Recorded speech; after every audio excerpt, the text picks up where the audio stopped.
السلام عليكم ورحمة الله وبركاته. السلام عليكم ورحمة الله وبركاته.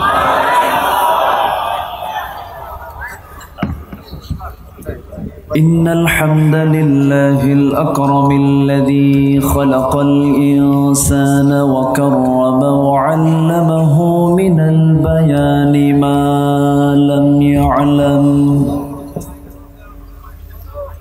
فسبحان الذي لا يحصى امتنانه باللسان ولا بالقلم. نشهد أن لا إله إلا الله وحده لا شريك له، ونشهد أن سيدنا وحبيبنا ومولانا محمدا عبده ورسوله الذي أرسله بالحق بشيرا ونذيرا وداعيا إلى الله بإذنه وسراجا وقمرا منيرا. فقد قال الله تعالى في كلامه المجيد وفرقانه الحميد: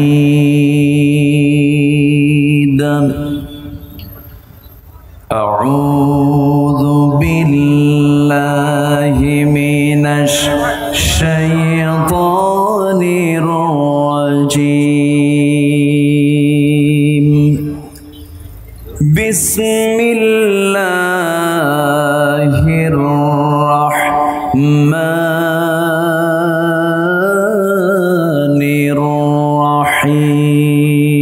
الرحيم.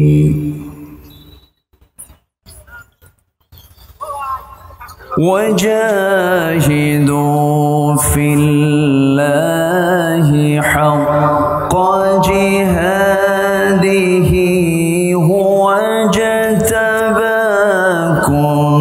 وما جعل عليكم في الدين من حرج.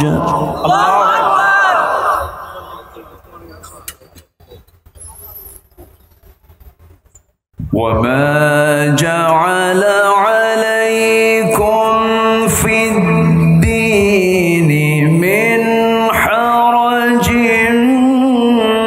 ملة أبيكم إبراهيم.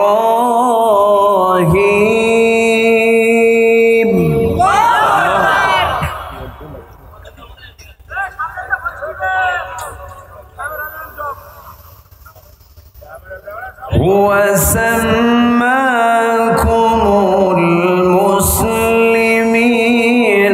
من قبل وفي هذا ليكون الرسول شهيدا.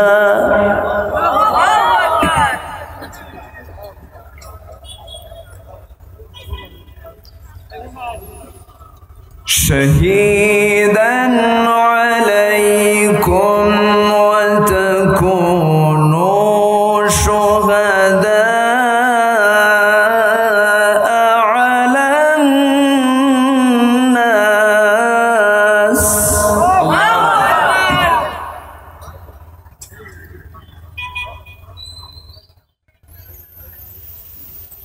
فأقيموا الصلاة وآتوا الزكاة واعتصموا بالله.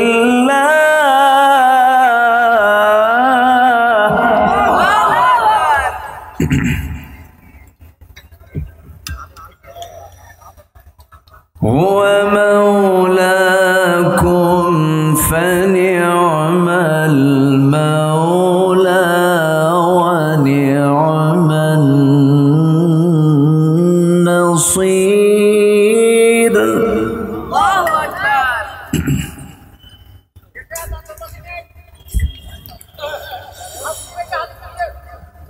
الله أكبر بسم الله الرحمن الرحيم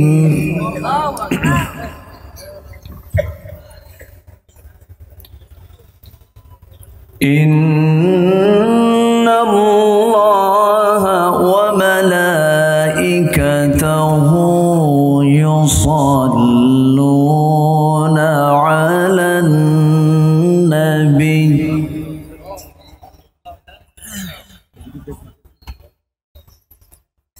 يا أيها الذين آمنوا صلوا عليه وسلموا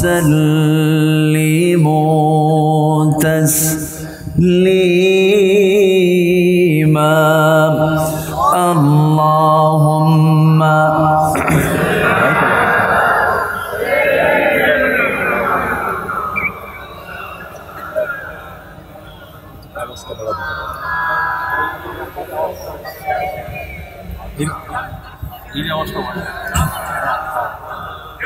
একটু মোহাব্বত দিয়ে নবীর প্রেমে মাতোয়ারা হয়ে জবান খুলে আওয়াজ দিয়ে সবাই বলুন আল্লাহুম্মা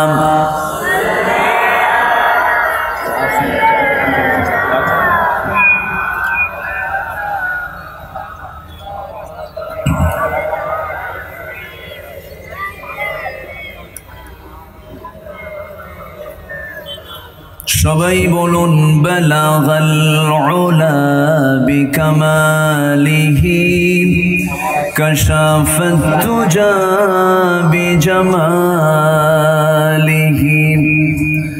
হাসানাত জামিউ খিসালিহি সাল্লু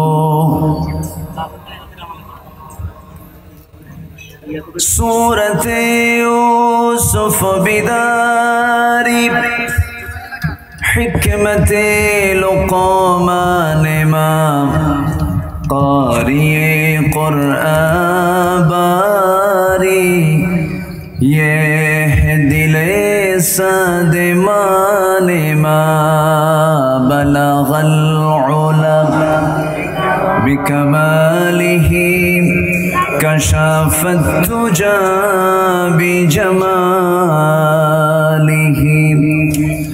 حسنت جميع خصاله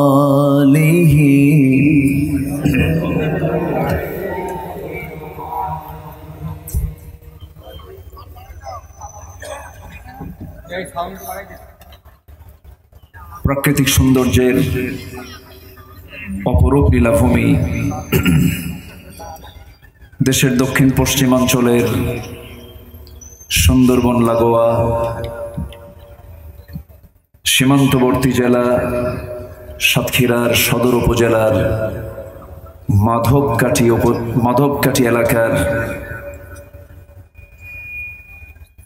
এলাকাবাসী মাহফিল ইন্তেজামি কমিটি কর্তৃক আয়োজিত আজকের এই ঐতিহ্যবাহী ২৭তম তাফসীরুল কোরআন মাহফিল ২০২৪ মহৎ আয়োজনের সম্মানিত সুযোগ্য সভাপতি মাধবকাঠি বাজার সমিতির সম্মানিত সভাপতি জনাব আবুল খায়ের বিশ্বাস, প্রধান অতিথি সাতক্ষীরা জেলার মাননীয় পুলিশ সুপার, ইসলাম দরদি ব্যক্তিত্ব জনাব মোহাম্মদ মতিউর রহমান সিদ্দিকী, উপস্থিত হাজারাত উলামায়ে কেরাম, ফদলায়ে ইজাম, সুশীল সমাজ, জাতির শ্রেষ্ঠ সন্তান শিক্ষক মণ্ডলী, জাতির বিবেক সাংবাদিক বৃন্দ, প্রশাসনের দায়িত্ব নিয়োজিত কর্মকর্তা বৃন্দ, গোয়েন্দা সংস্থার সদস্যবৃন্দ, সামনে উপস্থিত দূরে কাছের বিভিন্ন স্থান থেকে ছুটে আসা কালেমার ঝান্ডাবাহী, তাওহীদের পতাকাবাহী, দ্বীন ইসলামের নরসারদুল বীর মুজাহিদ, প্রাণ প্রিয় সম্মানিত দ্বীনী ভাইরা, আড়ালে বসে আছেন শ্রদ্ধেয়া সম্মানিতা মা বোনেরা। আলোচনার সূচনায় আনুষ্ঠানিকতার মধ্য দিয়ে আমার পক্ষ থেকে আবারও দিল খোলা সালাম, আসসালামু আলাইকুম ওয়া রাহমাতুল্লাহি ওয়া বারাকাতুহু। সালামের জবাব একটু দুর্বল মনে হলো। আসসালামু আলাইকুম ওয়া রাহমাতুল্লাহ। সবাই কেমন আছেন? আমারে উল্টা প্রশ্ন করলেন। আল্লাহ তাআলা আমাকে তো আপনার মতোই রেখেছেন, বলছি আলহামদুলিল্লাহ। সাধারণত শেষ মেহমান মঞ্চে ওঠার আগ দিয়ে যিনি বিশেষ মেহমান হিসেবে থাকেন, স্থানীয় অথবা বরেণ্য কোনো আলেমে দ্বীন থাকে, কিন্তু আজকে আমরা একটা ভিন্ন মাত্রা পেয়েছি। ওনার প্রতিটি কথার ভিতরে ছিল মুক্তার সদৃশ খুব চমক চমক দিক নির্দেশনামূলক কথা, যেগুলো কথাকে লালন করার জন্য মেধা দরকার, ঠিক কিনা? যে কথাগুলোকে লালন করতে গেলেও কি দরকার? একটা ফ্রেশ মেধা দরকার। উনি দেশের সর্বোচ্চ যেটা বিসিএস দিয়ে তিনি 2008 সালে যে ইউনিভার্সিটি থেকে তিনি পাশ করেছেন, আমি ভাঙ্গাচোরায় সেই ভার্সিটির ছাত্রই ছিলাম।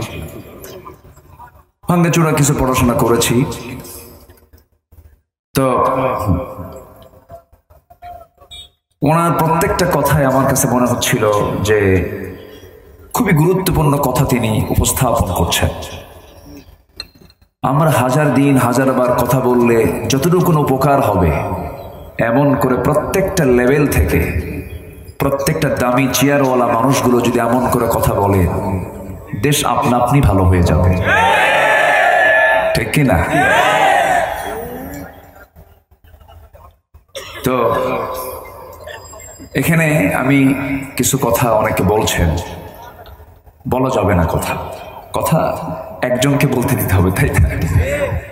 এখানে কে যেন বললো যে গোটা দুনিয়ার সব মনে হয় মেশিন এখানে হাজির হয়েছে, কে যেন কইলো। আমি তখন তেলাওয়াত করি, তখন আল্লাহর কালাম তেলাওয়াত হচ্ছিল। কোন ছাত্র যেন বলছে, তাই হোক, ওনার খুব রাগ ক্যামেরার উপরে, খুবই রাগ। কিন্তু আজকে কিন্তু এসপি মহোদয় একটা কথা বলেছেন যে প্রযুক্তি, সায়েন্স, টেকনোলজি থেকে আমরা দূরে থাকার কারণে আজকে মুসলমানদের এই অধপতন। এই জন্য প্রযুক্তির এই মিস ইউজ না হয়ে এটার যদি গুড ইউজ হয়, ভালো ব্যবহার হয়, মানুষ অশ্লীল কোনো দৃশ্য না দেখে যদি ওয়াজ দেখে, এটা কি কুফল না সুফল? তাহলে এগুলো কি থাকার দরকার আছে না? সবই তো ঠিক, আবার কোনোটাই ঠিক নেই। আমাকে দেখতে পাচ্ছেন না অনেকে, এখন ওটা রেকর্ড করার জন্য সাউন্ডটাকে এখানে এই মাইক্রোফোনগুলো জমা দিচ্ছে। তো আপনার যতটুকু অসুবিধা হচ্ছে, আমার তো কোনো অংশ কম না, আমি তো পর্দার মধ্যে। হ্যাঁ, তো একটু আমরা ধৈর্য ধরি। সবচেয়ে বড় কান, সবচেয়ে বড় চোখ হলো দিলের চোখ। সবচেয়ে বড় চোখ কি বলেন? দিলের চোখও থাকে, দিলের কানও থাকে। আমরা দিল দিয়ে কোরআন শুনবো, বুঝবো। নাযালনা আলা কলবিক, হে রাসূল, আমি আপনার দিলের উপরে কোরআন নাজিল করেছি। কোরআন বুঝতে হবে মাথা দিয়া না দিল দিয়া?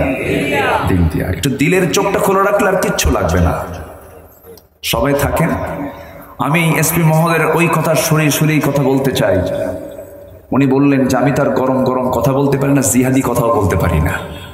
আসলে আমাদের দেশে কিছু কিছু মানুষ, কিছু কিছু আলোচকও আছেন এবং শ্রোতাও কিছু আছেন। অনেকে আসেন মাহফিলে মোশান নিয়ে যে আজকে স্লোগান কয়টা মারব, আছে কিনা বলেন? শুধু মাঠ গরম করলাম, কিন্তু ব্যক্তিগত জীবনে ইসলাম নাই। দিন নাই, ভাইয়ের সম্পত্তি মেরে খায়, বোনকে সম্পত্তি থেকে মাহরুম রাখি, এতিম ভাতিজার জায়গাগুলো দখল করে রাখছি, তাহলে কি আমার এই স্লোগান দিয়ে কোনো কাম হবে?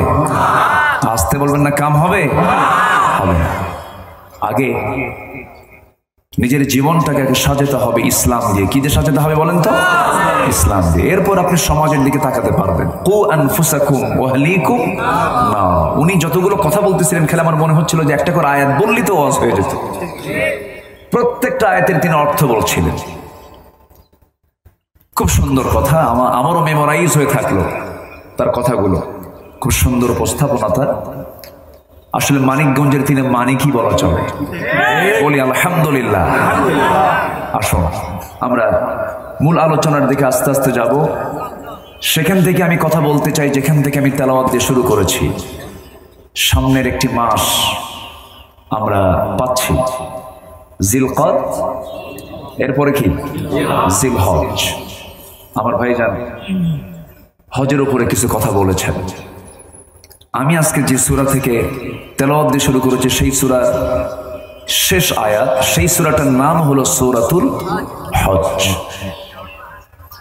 সূরাতুল হজ থেকে আমি শেষ নম্বর আয়াত, সর্বশেষ যে আয়াতটা আমি তেলাওয়াত করেছি, আয়াতকে সামনে রেখে আমি কিছু কথা বলতে চাচ্ছি। আমাকে সময় দেওয়া যাবে তো ইনশাআল্লাহ? কারো কোনো কষ্ট নাই তো? জোরে বলি ইনশাআল্লাহ। সম্মানিত হাজিরিন, মহান রব্বুল আলামিন এই পৃথিবীতে মানুষ পাঠিয়েছেন। মানুষ পাঠানোর আগেই তিনি পরিকল্পিতভাবে লৌহে মাহফুজের সংরক্ষণ রেখেছিলেন এই কিতাব। এই কিতাবের বাড়ি কি দুনিয়া? বাড়ি কোথায়? আকাশে, আসমানে। এই কিতাব কি হাদাল কিতাব না যালিকাল কিতাব? আমরা কি কি কি পড়েছি কোরআনে? হাদাল কিতাব না যালিকাল কিতাব? এই কিতাব না ওই কিতাব? আসমান কোথায়? কত উপরে? 3 মাইল, 4 মাইল, 5 মাইল দূর দিগন্ত, এর কোনো শেষ নাই। কিন্তু আল্লাহর কাছে এটা কি কিছু? আমার আপনার কাছে এটা দূর দিগন্ত। আমি প্রায় তথ্যটা দেই, একটু মনোযোগ দিয়ে শুনবেন কথাটা। আল্লাহ রাব্বুল আলামিন এই মহাশূন্য যে আমরা চোখের সামনে দেখতে পাই, এই বিশাল দুনিয়া তিনি সৃষ্টি করেছেন। এই দুনিয়াকে আলোকিত করার জন্য, ডেকোরেট করার জন্য আল্লাহ রাব্বুল আলামিন অসংখ্য তারকারাজি মহাশূন্যে সেট করে রেখেছেন। আল্লাহ রাব্বুল আলামিন দুনিয়াকে আলো দেওয়ার জন্য দিনের বেলা একটা সূর্য দিয়েছেন, রাতের আলোকিত একটা চাঁদ দিয়েছেন। আল্লাহ রাব্বুল আলামিন গোটা দুনিয়াকে আলোকিত করার জন্য এই দুনিয়ার চাইতে 13 লক্ষ গুণ বড় সূর্যের ম্যানেজমেন্ট করেছেন, ব্যবস্থাপনা করেছেন। কত বড় সূর্য সেটা, যা আমরা প্লেটের মতো দেখতে পাই। এই সূর্যের কাছে মানুষ কখনো যেতে পারবে না। তবে চাঁদে মানুষ গেছে, চাঁদ পরিভ্রমণ করে আসছে। 70 দশকে মঙ্গল গ্রহ মানুষ গেছে। সেই মানুষ যদি চিন্তা করে চাঁদও দেখলাম, মঙ্গল গ্রহ দেখলাম, একটু তারার দেশ দেখতে যাব, তারা কি সূর্যের চাইতে আরো ছোট না আরো বড়? শুধু বড় না, অনেক বড়, অনেক বড়। বেটেল জুইস একটা তারকা আছে, যে তারকাটা এই সূর্যের চাইতে 33 কোটি গুণ বড়। কত কোটি বলেন? 33 কোটি। 33 কোটি গুণ একটা তারকা যদি বড় হয়, গোটা পৃথিবীর 800 কোটি মানুষ যদি ওই তারকা গুনতে নেয়, তারকা গুনে গুনে শেষ করতে পারবে না। এত অসংখ্য তারকা মহাশূন্যে কে সেট করেছেন? আল্লাহ সেট করেছেন।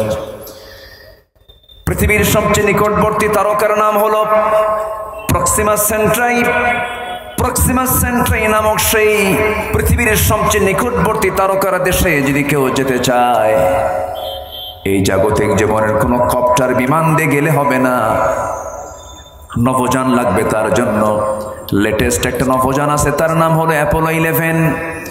অ্যাপোলো 11-এর গতি হলো প্রতি ঘন্টায় 39,000 কিলোমিটার সেই গতিবেগে সে চলতে পারে। এমন অ্যাপোলো 11 দিয়ে যদি কেউ রওনা দিয়ে দেয় সেই নিকটবর্তী তারকার দেশ প্রক্সিমা সেন্ট্রাইকে লক্ষ্য করে, এই পৃথিবী নামক এই দুনিয়া থেকে, এই ভূখণ্ড থেকে সেই তারকার দেশে যেতে সময় লাগবে 1,15,000 বছর মাত্র। যাবেন কারা কারা? হাত তোলেন। সম্ভব? বাঁচবেন কয়দিন, যাবেন কোন দিন?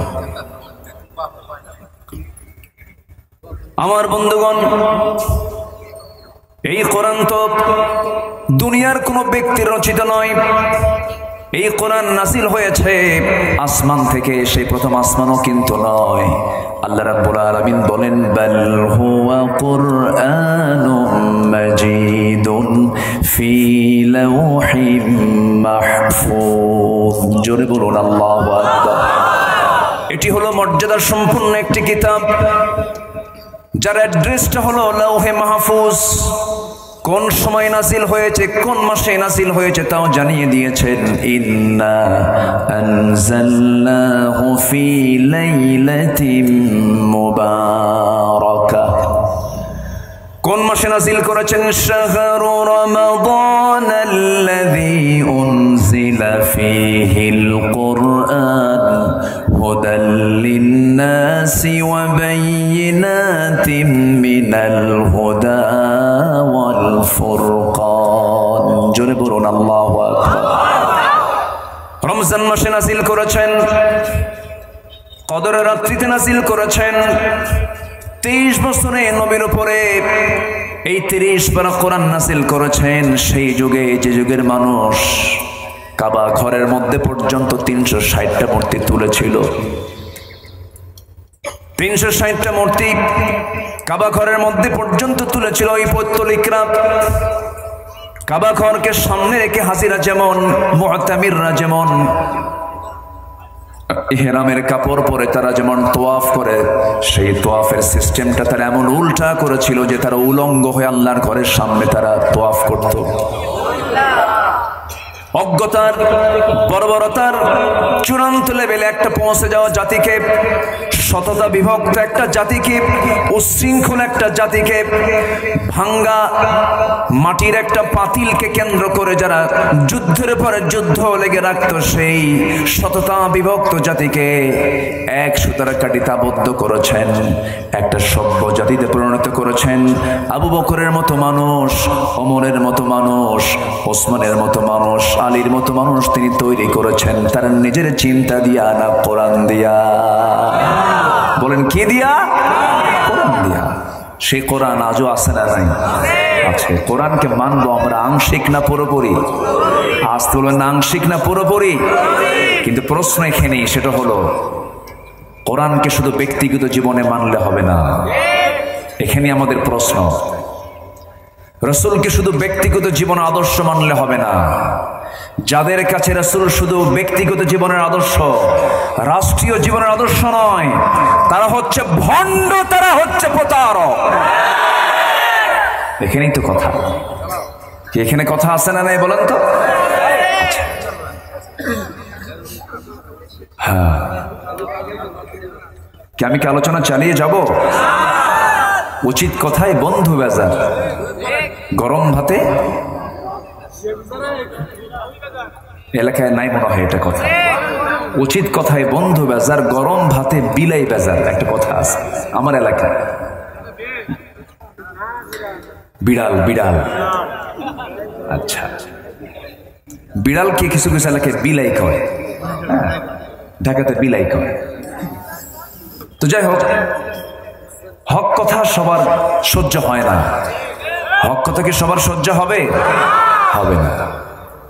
সম্মানিত ভাইয়েরা, তাহলে আমরা কোরআনকে মানবো শুধু ব্যক্তিগত জীবনে না, সকল জীবনে, এক বিভাগে না সব বিভাগে।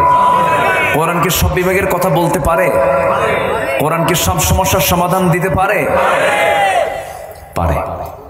এই বিশ্বাস যদি পরিপূর্ণ না থাকে তাকে ইমানদার বলা যাবে না। কোরআনকে আংশিক মানার নাম এটা মুসলিমের পরিচয় নয়। এটা ইসলামকে আংশিক মানা যাবে না, ইসলামকে আংশিক মানলে তাকে মুসলিম বলা যাবে না। এই জন্য আল্লাহ তাআলা এটাও ক্লিয়ার করে দিয়েছেন। আল্লাহ রাব্বুল আলামিন বলেন, আংশিক মানবে না তা হবে না। আল্লাহ রাব্বুল আলামিন সাফ কথা বলে দিয়েছেন, ঈমানদারকে ডাক দিয়ে বলছেন, ঈমানদাররা শোনো, সতর্ক হও। ইয়া আইয়ুহাল্লাযীনা আমানু দুখুলু ফিস-সিলমি কাফা ওয়া লা তাত্তাবিউ খুতুওয়াতিশ শাইতান ইন্নাহু লাকুম আদুউম মুবিন। জোরে বলুন আল্লাহু আকবার। ঈমানদারেরা, তোমরা ইসলামে পরিপূর্ণরূপে দাখিল হয়ে যাও। আংশিক ঢুকবে না তা হবে না, পরিপূর্ণরূপে তোমাকে ঢুকতে হবে। শয়তানের পদাঙ্ক অনুসরণ করবে না। শয়তান তোমাদের প্রকাশ্য দুশমন। শয়তান তোমাকে মসজিদে নামাজ পড়তে গেছো, কিন্তু মসজিদ থেকে তুমি যখন বের হয়ে আসবে, শয়তান তোমার সঙ্গে লেগেই আছে। আমার দেশে বহু মুসলমান আছে, মসজিদে গিয়ে নামাজ পড়ে আবার হোটেলে গিয়ে মদও খায়। আবার আমার দেশের বহু হাজি আছে, হজ করতেও যাবার মদের দোকানদারিও করে। আছে কি না? আছে। মদের বার খুলেছে উনি, ওইদিকে আলহাজ এবং ট্রিপল হাজি, হ্যাট্রিক, কি 3 বার হজ করেছেন। আবার হাজি না বললে মন খারাপ করে। আছে কি না? আছে। কিন্তু যিনি হাজি হবেন, যিনি ইমানদার হবেন, যিনি মুসলিম হবেন, যিনি মুমিন হবেন, তিনি কোনোদিন ইসলামকে আংশিক মানবেন না, তিনি ইসলামকে পরিপূর্ণই মানবেন। যদি না মানেন, তাহলে ওনার নাম ইমানদার নয়, ওনার নাম হাজি নয়, ওনার নাম মুসলিম নয়, ওটা ফাসিক, জালিম, মুনাফিক। এই গালিগুলো কি আমার না আল্লাহর? এই গালিগুলো কে দিয়েছেন? আমার তো দোষ দিয়ে লাভ নাই। এই গালিগুলো আল্লাহ দিয়েছেন। আমার বন্ধুগণ, আল্লাহ ব্যক্তিগতভাবেও ধরেছেন, কোরআনে কারীমের মধ্যে ব্যক্তিগতভাবেও ধরেছেন। ব্যক্তির নামেও সূরা আছে। আবুল আহাবের নাম সবাই শুনেছি তো নাকি? আবুল আহাব শুনে নাই? শুনেছি। আবুল আহাব কে? বলেন কে? গ্রাম্য চাচা, পড়ে পাওয়া চাচা, না রক্তের? বাবার কি? আর সূরাটা কি রহমতের না গজবের? গজবের। কেন এই আয়াতটা নাযিল হলো? কেন এই সূরাটা নাযিল হলো? কোরআন তো শুধু অনেকে মনে করেন ধর্মের কিতাব, কিন্তু এই কোরআনে কেন একজন ব্যক্তি কেন্দ্রিক কথা কেন চলে আসলো? আবুল আহাবের নাম কেন নিলেন? মহান রব্বুল আলামিন একটা সূরাই নাযিল করেছেন তার নামে। এই আবুল আহাব আমার নবীর জন্মের সময় খুব খুশি হয়েছিল। নবীর জন্মে খুশি হয়ে সে উট পর্যন্ত কোরবানি দিয়েছিল। আবুল আহাব দারুণ খুশি হয়েছিল, হারে আমার ভাই আব্দুল্লাহর ঘরে ফুল ফুটেছে, আলো জ্বলেছে।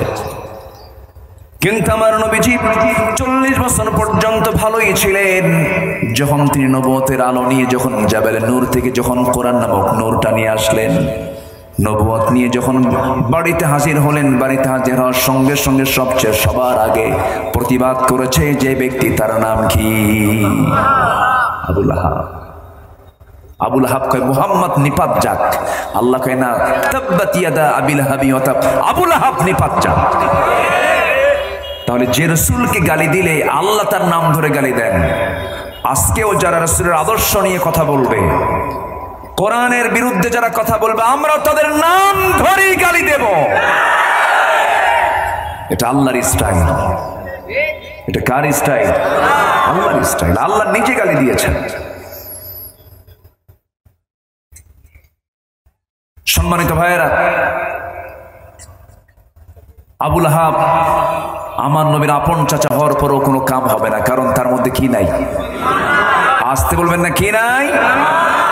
ঈমান আছে, দাম আছে। ঈমান নাই, দাম নাই। আমার দেশে বহু লোকের নামই হলো ঈমান আলী। আছে না? নাম ঈমান আলী, কিন্তু নামাজ পড়ে না। নাম হলো হিম্মত আলী, সাইকেলের চাকা বাস্ট হলে সিট হয়ে পড়ে। নাম হলো আতর আলী, গোটা গায়ে গাজার গন্ধ। নাম হলো রমজান আলী, রমজান মাসে দুপুরবেলা ভাত খায়। নাম হলো ফরোজ আলী, নফল নামাজও পড়ে না। নাম হলো বাদশা মিয়া, ভিক্ষা করে। নাম হলো খোকা মিয়া, বয়স 85 বছর, ও এখনো খোকাই আছে। তাহলে নামের দরকার না কামের দরকার? নামের দরকার না কামের দরকার? আল্লাহ তাআলা ঈমান দেখতে চায়। একটা মানুষের দাম হয়ে যায় কখন? যখন তার মধ্যে কি থাকে? ঈমান থাকে। ঈমান নাই, কোনো দাম নাই। বিল গেটস পৃথিবীর ধনীর তালিকার একজন বড় ধনকুবের একজন ধনাঢ্য একজন ব্যক্তি। বিল গেটস আমেরিকার। সে তার সমস্ত সম্পত্তির একটা বিশাল অংশ সে দান করে দিয়েছে মানবতার পক্ষে, মানবতার জন্য। এই যে বিশাল বড় তার দানের একটা হাত, আল্লাহর কাছে কি কোনো মূল্য আছে? কি নাই? আসতে বলবেন না, কি নাই? ঈমান নাই। ঈমান আছে, দাম আছে। ঈমান নাই, দাম নাই। আমার বন্ধুগণ,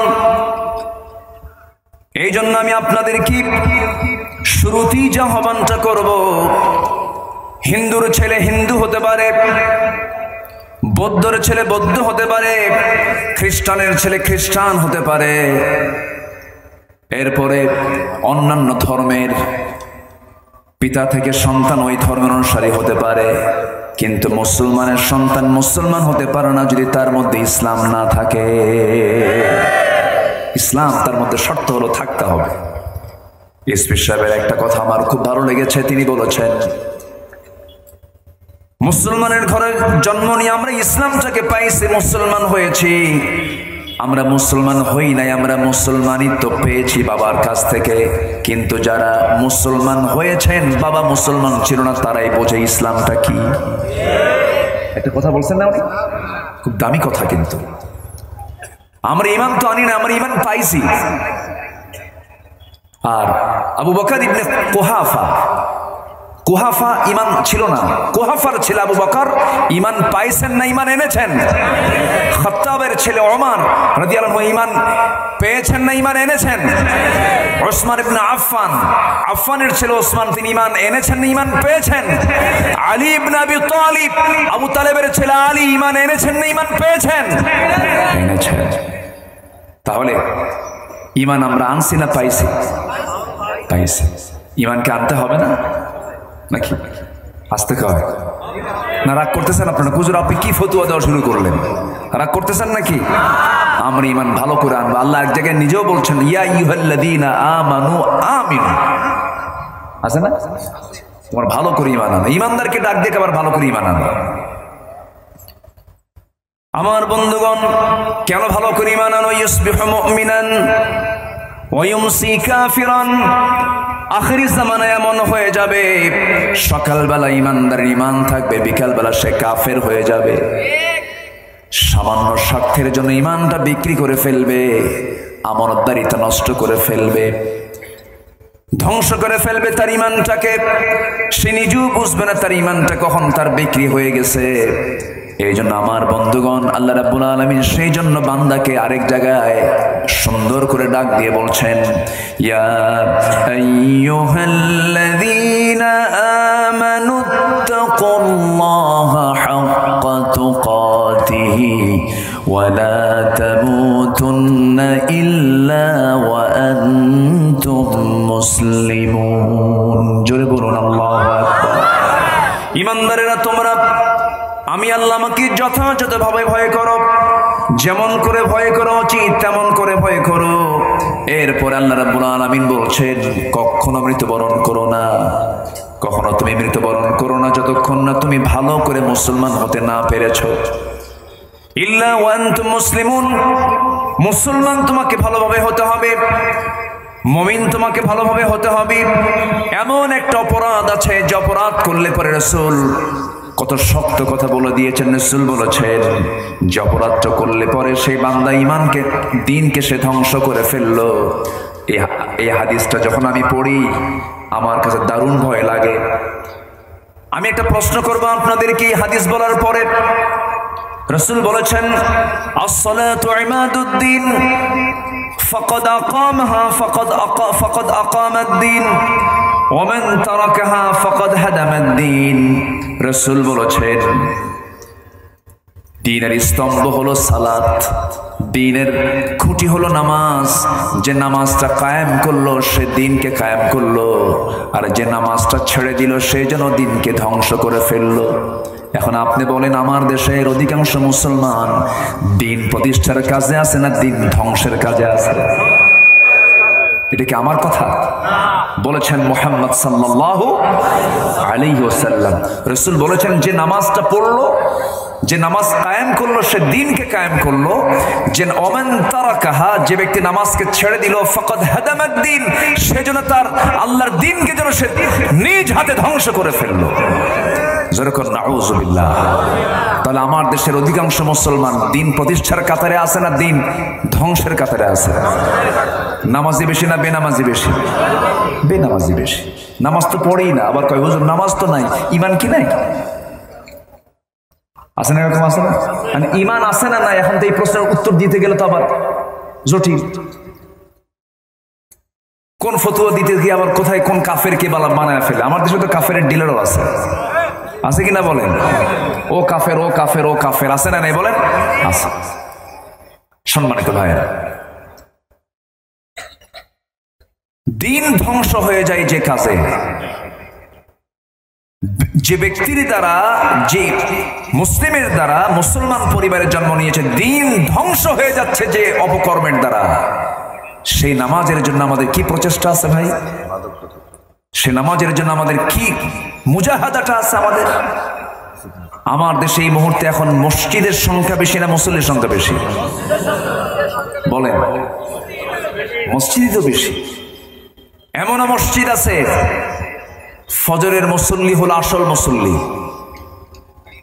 জোহর আসর মাগরিবের মুসল্লি আসল নয়। হ্যাঁ, এটারও গুরুত্ব আছে। একটা আদর্শ গ্রামের বৈশিষ্ট্য হবে জোহর আসর মাগরিবে ওই গ্রামের মসজিদে যতটুকু মুসল্লি না হবে, সবচেয়ে বেশি মুসল্লি হবে সালাতুল ফজরে। ঠিক কিনা? কিন্তু সেই ফজরের নামাজের সময় কিছু কিছু মসজিদ এমন আছে, মসজিদ পাকা, টাইলস লাগানো, এসি, শীতাতপ নিয়ন্ত্রিত, মুসল্লির সংখ্যা মোটে 3 জন, ইমাম, মুয়াজ্জিন, খাদেম। মানে ওনারাও থাকতেন না যদি দায়িত্ব না থাকতো। কি কথা কি বোঝা গেল? সম্মানিত ভাইয়েরা, কেন নামাজ কি অন্যের উপকার হবে না আমার উপকার হবে? বলেন, অন্যের উপকার না আমার উপকার? নামাজ কি সবাই পড়তে রাজি আছি? আজ সবাইকে নামাজ পড়তে রাজি আছি? আমি একটু পরে এই বিষয়ে কিছু কথা বলবো। আমি মূল আয়াতের দিকে আস্তে আস্তে চলে যাচ্ছি। নির্বাচনী প্রচারণা চলছে, চতুর্দিক থেকে মাইকে দিক সেদিক বাজতেছে, এর মাঝেও মাহফিল হয়ে যাচ্ছে। বলি আলহামদুলিল্লাহ, জোরে বলি আলহামদুলিল্লাহ। এই যে হাজার হাজার মানুষ আপনারা এসেছেন, এখানে কোনো হইচই আছে? এখানে কোনো উচ্ছৃঙ্খলপনা আছে? আচ্ছা, মসজিদে যখন ইমাম নামাজে দাঁড়ায় তখন কোনো হইচই থাকে? মাহফিলে কোনো হইচই আছে? এটা কিসের বরকত জানেন? বলেন তো, এটা কিসের বরকত? কোরআনের বরকত এটা। অতএব এই মাহফিল নিয়ে যাদের নেগেটিভ সেন্স, যারা নেতিবাচক চিন্তা করেন, আমি মনে করি তাদের রক্তের মধ্যে লুকানো আছে ফেরাউন হামানদের রক্ত। এটা মাথায় রাখবে। এই মাহফিল আজকে অনুষ্ঠিত হলো, মাধবকাঠিতে অনুষ্ঠিত হচ্ছে। এখানে যদি 2 জন নামাজিও পয়দা হয়, 2 জন নামাজিও যদি এখান থেকে বের হয়ে আসে, এটাই মাহফিলের সফলতা।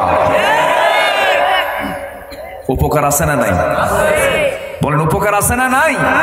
আচ্ছা, এই যে বসে আছি, চতুর্দিকে ফেরেশতারা আমার আপনার জন্য দাঁড়িয়ে দাঁড়িয়ে দোয়া করতেছে, যেরকম সুবহানাল্লাহ। সম্মানিত ভাইরা, কোন সূরা থেকে যেন আমি তেলাওয়াত করেছি বলেন তো? সূরাতুল হজ।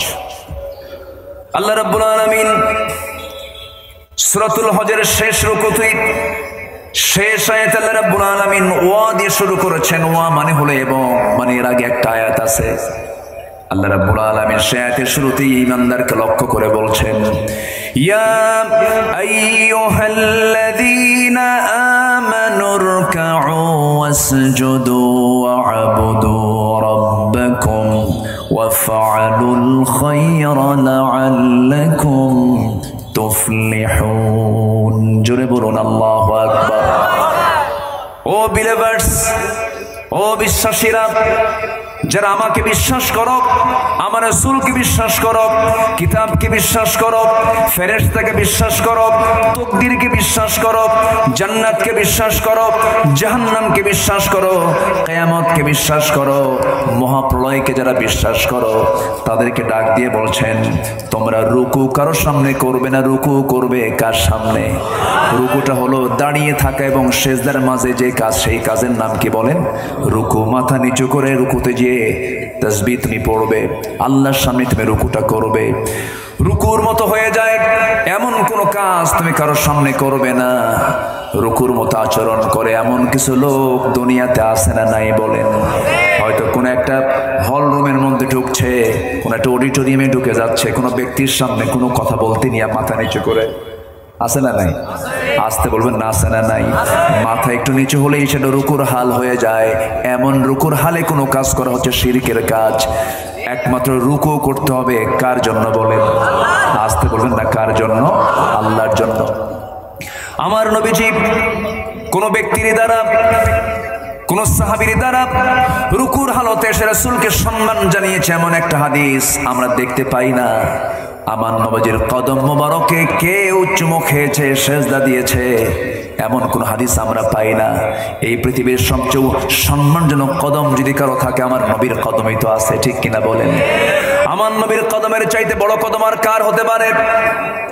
যে কদম আরশ আজিম পর্যন্ত পৌঁছে যায়, যে কদমকে আল্লাহ রাব্বুল আলামিন কত সম্মান দিয়েছেন, কত মর্যাদা দিয়েছেন, কিন্তু আমরা কোনোদিন শুনতে পেলাম না, দেখতেও পেলাম না কোন সাহাবী রাসূলের পায়ে গিয়ে সেজদা দিয়েছেন, চুমা দিয়েছেন।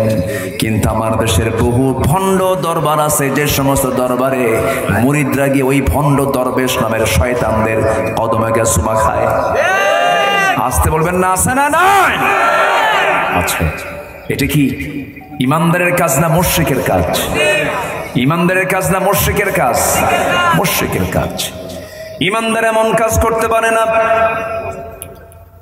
আমার নবীজি একদিন সাহাবে কেরামদের সামনে দাঁড়ায়া ছিলেন, পাহাড়ি একটা উট এসে আমার নবীজির কদমে এসে সেজদায় পড়ে গেল। সাহাবে কেরাম বললেন, ইয়া রাসূলুল্লাহ, পাহাড়িয়া উট আপনাকে চিনে, আপনাকে সম্মানজনক সেজদা দিল, আমরা আপনাকে সম্মানজনক সেজদা দিয়ে ধন্য করি।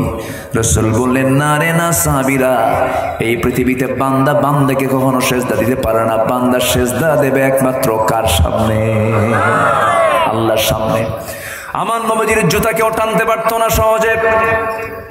আমার নবীজির জুব্বা তিনি নিজেই সেলাই দিতেন। আমার নবীজির কাপড় চোপড় রাসূল নিজেই ধোয়ার চেষ্টা করতেন। কোন সাহাবী নবীর খেদমত করতে আসলে উল্টা খেদমত রাসূল তার নিজেই করে দিতেন। যেরকম সুবহানাল্লাহ। আমার নবীজি কারোর সামনে কারো প্রশংসা করাকে পছন্দ করতেন না। আমার নবীজি বলেছেন, যদি তোমার সামনে কেউ অন্য কেউ প্রশংসা করে, তার মুখে জুতি মারো, মাটি মারো, তার সামনে কি মারো? মাটি মারো। আমার নবীজি তোষামোদীকে পছন্দ করতেন না, তেল মারাকে পছন্দ করতেন না। তেল মারা আজকে আমার দেশে কম না বেশি? আস্তে কর।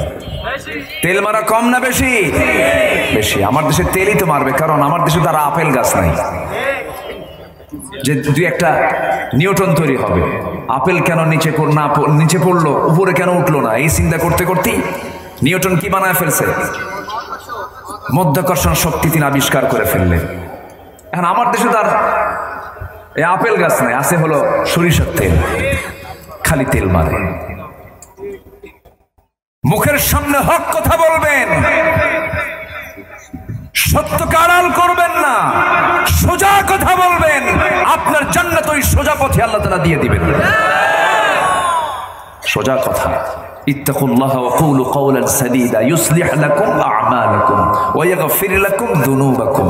গতকালকে আমি এই আয়াতের উপরে তাফসীর করেছি। আল্লাহ তাআলা বলছেন শুধু সোজা কথা বলো, আমি তোমার সমস্ত ভুল আমলগুলোকে ঠিক করে সংশোধন করে সওয়াব দিয়ে ভরপুর করে দেব এবং তোমার জীবনের সমস্ত গুনাহগুলোকে মাফ করে দেব। তাহলে আমরা তোষামোদি করব, তেল মারবো না সোজা কথা বলবো? বলেন তো। সোজা কথা বলবো। কার জন্য? আল্লাহর জন্য, আল্লাহর খুশির জন্য। আল্লাহ তাআলা ইমানদারকে ডাক দিয়ে বলছেন রুকু কারোর সামনে করবা না, তোষামোদি করবা না, তেল মারবা না। নেতা তোমার সামনে আসছে কদম বুচি করতে নিয়ে তোমার মাথা নিচে হয়ে যাচ্ছে, শিরকের মতো হয়ে যাচ্ছে, এই কাজ করবা না, এই কাজ করা যাবে না। কদম মুচি করতে গিয়ে মাথা কি উপরে থাকে না নিচের দিকে যায়?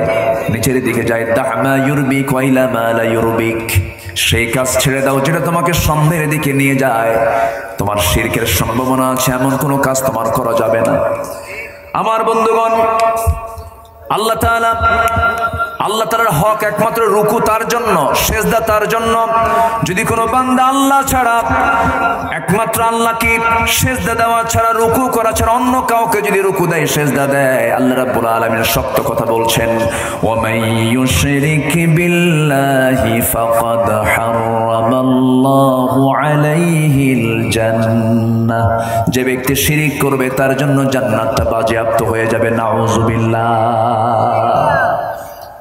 আপনি আপনার নেতাকে ভালোবাসেন, আপনি কি আপনার সাহাবীর চাইতে বেশি সম্মানী হয়ে গেছেন? আমার রাসূলকে কোন সাহাবী এরকম করে সম্মানজনক সেজদা দেননি।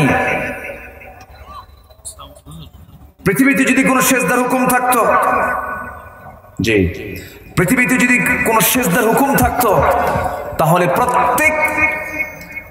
পৃথিবীতে যদি কোনো সেজদার হুকুম থাকতো, প্রত্যেক স্ত্রী তার স্বামীকে সকাল সন্ধ্যা সেজদা দিতে রাসূল বলেছেন। আর পৃথিবীতে যদি সেজদার হুকুম থাকতো, প্রত্যেক সাহাবী রাসূলকে সেজদা দিয়ে ধন্য করত। রাসূল কি কোথাও কোনো অনুমতি দিয়েছেন? না। ছোট্ট একটা ইতিহাস আমার মনে পড়লো। আমার নবীজি দুটো জায়গায় দ্বীনের কাজ করতে গিয়ে সবচেয়ে বেশি রক্ত ঝরিয়েছেন। একটা হলো তায়েফ, আরেকটা হচ্ছে উহুদের প্রান্তর। তায়েফে গেছেন হচ্ছে কালিমার দাওয়াত দিতে, আর উহুদে গেছেন হলো অস্ত্র নিয়ে জিহাদের ময়দানে দ্বীন প্রতিষ্ঠার সংগ্রাম করতে। ঠিক কিনা? তায়েফে তিনি মার খেয়েছেন, আর উহুদে মার খেয়েছেন এবং মার দিয়েছেন। ঠিক কিনা? আচ্ছা, তায়েফের ময়দানে আমার নবীজি যখন কালিমার দাওয়াত দিতে গেলেন, তিনি কি ফুল পেয়েছিলেন না পাথর পেয়েছিলেন? পাথর পেলেন, মার খেলেন। আমি লম্বা কথায় যাব না, লম্বা ইতিহাসে আমি যাব না, লম্বা ঘটনায় আমি যাব না। মার খেলেন। আমার নবীজির পাশে কিন্তু কেউ নাই। নবীজি রক্তাক্ত অবস্থায় পড়েও থাকলেন। নবীর পাশে কেউ নাই।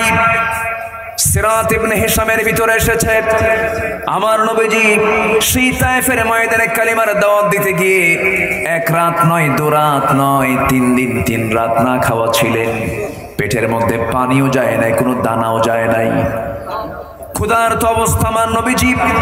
এমন অবস্থায় যখন কাফের মুশরিকরা, ওই তায়েফের সমস্ত বদমাইশগুলো যখন রাসূলকে টার্গেট করে যখন পাথর মারা শুরু করে দিয়েছে, মাথা রক্তগুলো, মাথা আঘাত করেছে, গোটা শরীরে পাথরগুলো সে যখন পড়া শুরু হয়ে গেল, মাথা রক্তগুলো গড়ে গড়ে পা পর্যন্ত পৌঁছে গেছে।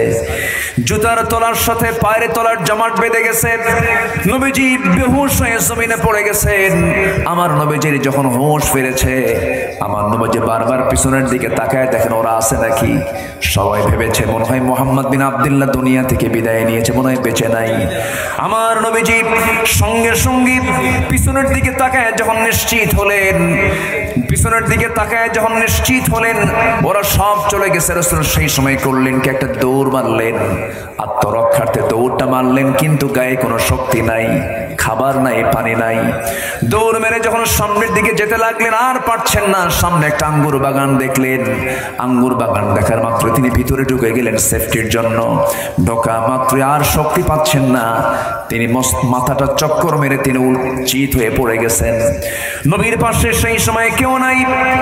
ওই আঙ্গুর বাগানের কেয়ারটেকার দূর থেকে লক্ষ্য করে দেখতেছে কে যেন ওই জায়গায় এসে চিত হয়ে পড়ে গেল। সঙ্গে সঙ্গে সেই কেয়ারটেকারটা দৌড় মেরে এসে দেখে এত সুন্দর চেহারা, তার মাথা থেকে পা পর্যন্ত রক্তাক্ত অবস্থায় পড়ে আছে। একটু দয়া হলো। আঙ্গুর বাগান থেকে থোকা থোকা কয়েকটা আঙ্গুর পেরে নিয়ে হাতের মধ্যে চিপি চিপে মোটে 1 গ্লাস আঙ্গুরের রস প্রস্তুত করে আমার নবীর হাতে যখন তুলে দেওয়া হলো, আমার নবী হাতটা নিলেন, আগায় দিলেন, হাত কাঁপতেছে, গ্লাসটা হাতের মধ্যে নিলেন, বিসমিল্লাহ বলে 3 ঠোকে পান করলেন। মুস্কি একটা হাসি মেরে ওই যুবকের দিকে তাকায় বলছেন, যুবক তোমাকে ধন্যবাদ, তুমি আমাকে এই দুঃসময় আমার পাশে তুমি দাঁড়ালে। যুবক তোমার পরিচয়টা কি আমি দেব নাকি? তোমার নাম তো আদ্দাস। যুবকটা মনে মনে চিন্তা করলো, কোনোদিন দেখা হলো না, কথা হলো না, আমার নামটা সে জানলো কেমনে? আমার নবীজি বলছেন, যুবক মনে মনে কি চিন্তা করো, আমি তোমার গ্রামের নামটা বলতে পারি, তোমার জন্ম হলো নিনুয়া নামক গ্রামে। আরো আশ্চর্য হয়ে গেল। রাসূল বলছেন, ও আদ্দাস তুমি আরো আশ্চর্য হচ্ছে মনে হয়, আমি আরো কিছু জানি, সেটা হলো তোমার যে গ্রামে জন্ম সেই গ্রামে জন্ম নিয়েছেন বিখ্যাত পয়গম্বর ইউনূস আলাইহিস সালাতু ওয়াস সালাম। এই তথ্য আপনাকে কে দিল? এতগুলো আপনি জানলেন কেমনে? রাসূল বলছেন, শোনো আদ্দাস, তুমি যার সামনে দাঁড়িয়ে কথা বলতেছো, একজন নবীর কাছে তো আরেকজন নবীর খবর থাকতেই পারে। জোরে কোন সুবহানাল্লাহ, আরো জোরে বলে সুবহানাল্লাহ। আমার বন্ধুগণ, আমার ভাইয়েরা, মনোযোগ দিয়ে কথাটা একটু শোনার চেষ্টা করেন। আমার নবী যেমন সময় বললেন, ওরে আদ্দাস তোমার কি বুঝতে আর দেরি আছে নাকি? আদ্দাস এবার খ্রিস্টানি কায়দায়, সে ছিল খ্রিস্টান, খ্রিস্টানি কায়দায় 2টা হাত নিয়ে নবীর কদম মোবারকে রেখে তাকে সেজদা দিয়ে ধন্য করবে। এই চেষ্টায় যখন সে সামনের দিকে আগায় যাচ্ছে, রাসূল করলেন কি, চট করে তার 2 হাত ধরে ফেললেন।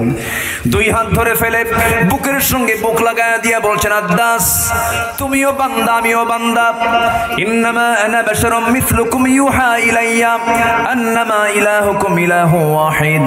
ও আদ্দাস, আমার কাছে ওহী আসে, তোমার কাছে ওহী আসে না, আমি হলাম নবী, তুমি নবী ছাড়া, এতটুকুই তফাৎ, কিন্তু তুমিও বান্দা আমিও বান্দা। বান্দা বান্দাকে সেজদা দেবে না, বান্দা সেজদা দেবে একমাত্র কাকে? আল্লাহকে সেজদা দেবে। আদ্দাসের বুঝতে দেরি হলো না। আদ্দাস হাতটা গায়ে দিয়ে বাড়ায় দিয়ে বলতে, স্যার দেরি করাবেন না, আপনি নিশ্চিত আল্লাহর পয়গম্বর, আপনি আমাকে পড়িয়ে দেন, আশহাদু আল্লা ইলাহা ইল্লাল্লাহু ওয়াহদাহু লা শারীকা লাহু ওয়া আশহাদু আন্না মুহাম্মাদান আবদুহু ওয়া রাসূলুহু। হেদায়েতের মালিককে। রাসূল দাওয়াত দিতে গিয়ে তিনি কি ব্যর্থ হয়েছেন না সফল হয়েছেন? আসতে বলে সফল হয়েছেন না ব্যর্থ হয়েছেন? তাহলে আমার বন্ধুগণ, দাওয়াত দিতে গেলে ফুল পাওয়া যায় না মায়ের পাওয়া যায়? আজ থেকে ফুল পাওয়া যায় না মায়ের পাওয়া যায়? দিন কায়েমের সংগ্রাম করতে গেলে রক্ত ঝরাতে হয়, মায়ের খেতেও হয়, মার দিতেও, মায়ের খাওয়া সুন্নাত, মার দেওয়াও সুন্নাত। আল্লাহ রাব্বুল আলামিন রুকু করতে বললেন, সেজদা দিতে বললেন শুধুমাত্র আল্লাহর জন্য। ওয়াবুদু রাব্বাকুম, একমাত্র তারই দাসত্ব করবে। ওয়াফআলুল খায়রা, ভালো ভালো কাজ করবে, নেক কাজ করবে, খারাপ কাজের কাছে যাবে না। ঈমানদার সারা জীবনে সে চেষ্টা করবে, তার জীবনের ক্যারিয়ার হলো ঈমানদারের জীবনে কোনোদিন হারাম কাজ কখনো সংগঠিত হতে পারে? আসতে বলবেন না পারে? আজকের সমাজে ভালো কাজ করা সহজ না মন্দ কাজ করা সহজ? বলেন বলেন, কি কাজ করা সহজ? খারাপ কাজটা করা সহজ। আমার পাশে আমার ভাই যারা এসেছেন, আজকের মাহফিলের বিশেষ মেহমান আমার গোলাম মোর্শেদ ভাই এসেছেন। ওনার চিংড়ি মার্কা বাগদা চিংড়ি, না না ঠিক আছে, আমার মোর্শেদ ভাই তিনি এসেছেন আমাদের মাঝে। আমি চাচ্ছিলাম কি, আমার আগে এসপি মহোদয় কথা বলেছেন প্রায় ঘন্টাখানেক, তো আমি কেবল আলোচনা একটু শুরু করলাম। আমার ভাইকে আজকে একটু ওয়াজ শোনাবো, একটু কথা শোনেন, এরপর আমি আলোচনার মনোযোগ রাখ দিয়ে আমার ভাই একটা সমাপনী একটা কথা বলবেন। কেমন হয় বলেন তো? এটা একটু একটা গোল্ডেন টাইম, তো এটা একটা মূল সময়। এই জন্য আমি তার কাছে ক্ষমা সুন্দর দৃষ্টি কামনা করছি। এটা কেমন হয় বলেন তো? করলেন না তো? আচ্ছা ঠিক আছে, আলহামদুলিল্লাহ বলি, আলহামদুলিল্লাহ। আমি জি ঠিক আছে, ঠিক আছে, দেখা যাক। আপনি এখন কতগুলো বলি, আমি ওয়াজের সাবজেক্টও দিচ্ছি আমাকে, হুজুর এটা নিয়ে কথা বলবেন একটু, এটা নিয়ে কথা। এখন আমি এক রাতে কয়টা ওয়াজ করি বলেন? ও লিখিত শ্রোতারা, তাহলে মাহফিল 5 দিন করেন, সব ওয়াজ করা যাবে। জি বলি আলহামদুলিল্লাহ, জোরে বলি আলহামদুলিল্লাহ। কষ্ট পাচ্ছেন না তো? তাহলে সেজদা কি কাউকে দেওয়া যাবে? কাকে ছাড়া? কাকে ছাড়া? একমাত্র সেজদা দেব আমরা কাকে? যে দরবারে গেলে সেজদা লাগে সেই দরবার হচ্ছে ভণ্ড দরবার। ওই সমস্ত দরবারের যে সমস্ত ভণ্ডগুলো আছে ঠ্যাংগুলো ভেঙে চুরমার করে দেওয়া দরকার। বদমাইশ এগুলো। মাইকের সাউন্ড ঠিকই আছে, যা আছে থাকুক। সবাই শুনতে পাচ্ছেন না? বলি আলহামদুলিল্লাহ। মাইক ভালো, মাইক ওলা ভালো, কিন্তু মাইক ওলার মুখে দাড়ি নাই। আবার ভাই আপনি আবার মন খারাপ করেন না। যে আমার মোর্শেদ ভাই দাড়িওয়ালা হয়ে যাবেন ইনশাআল্লাহ। ভাবির বাধা আছে নাকি? ভাবির বাধা নাই তো? আচ্ছা, বরঞ্চ ভাবির আরো সেফটি হয় যে না আমার স্বামী যদি দাড়িওয়ালা হয় তখন চাচা হয়ে যাবে, আর কেউ তাকাবে না। একদিকে সেফটি তো, দাড়িওয়ালা হলে অনেকটাই নিরাপদ হয়ে যাওয়া যায়। আলহামদুলিল্লাহ, বলেন আলহামদুলিল্লাহ। সবচেয়ে বড় কথা হলো দাড়িওয়ালা ছিলেন মুহাম্মদ সাল্লাল্লাহু, বিশ্বের সেরা মানুষ। দাড়িবিহীন না দাড়িওয়ালা? আমিও দাড়িওয়ালা হয়ে যাব। জোরে বলি ইনশাআল্লাহ, আরো জোরে বলি ইনশাআল্লাহ। রাগ করলেন না তো? প্রসঙ্গ আসছে একটু।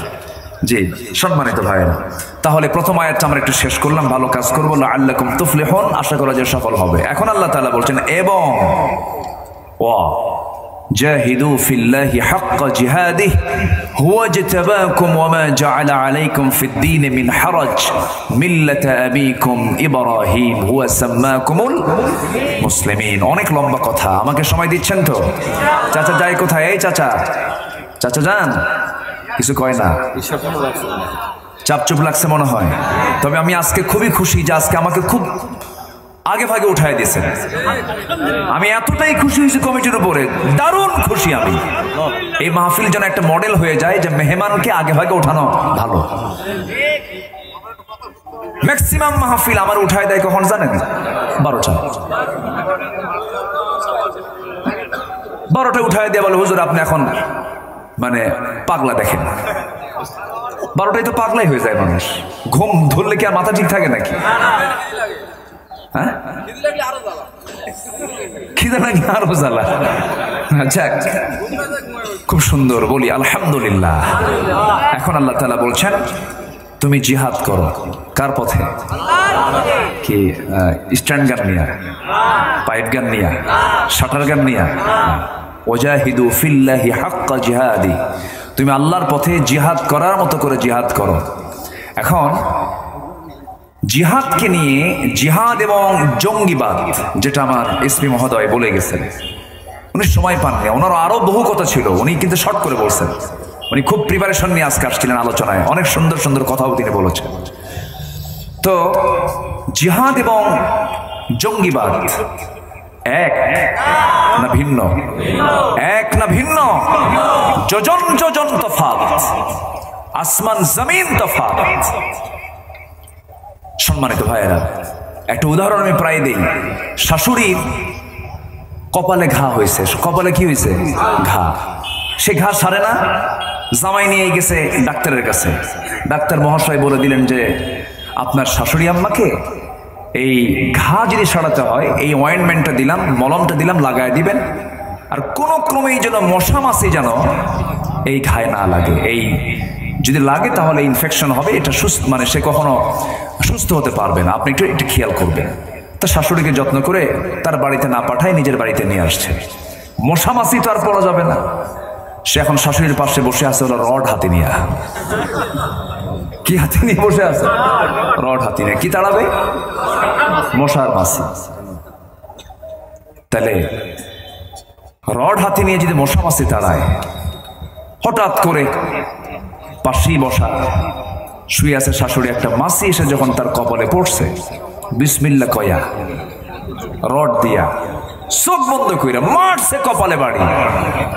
এখন মাছি মরবে না শাশুড়ি মরবে? আজকের সমাজে কিছু ভুল বুঝের কিছু মানুষ আছে, জিহাদকে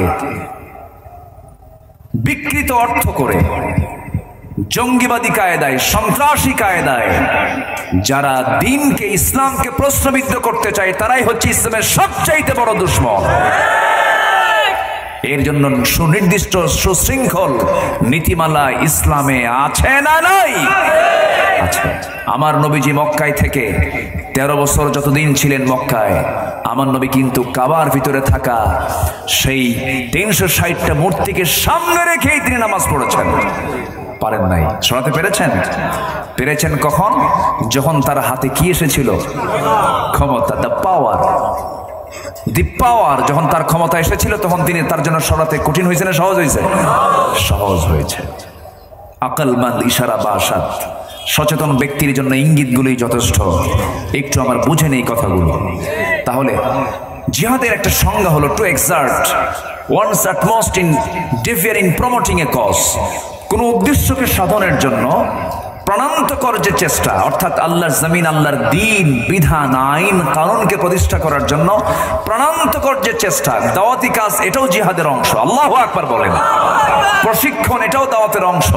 শিক্ষা অর্জন, এটাও দাওয়াতের অংশ। আচ্ছা, এই দেশ কেমনে স্বাধীন হয়েছে বলেন তো? এই দেশ কেমনে স্বাধীন হয়েছে? এই দেশ স্বাধীন করার জন্য কি রক্ত ঝরে নাই? আস্তে রক্ত ঝরে নাই? 2-1 ফোঁটা রক্ত গেছে? লক্ষ লক্ষ মুক্তিযোদ্ধা, লক্ষ লক্ষ মানবতা রাস্তায় নেমে এসে জালিমদের বিরুদ্ধে মোকাবেলা করে এই দেশকে তারা স্বাধীন করেছেন। আমরা তাদেরকে স্মরণ করি, শ্রদ্ধার চোখে দেখি।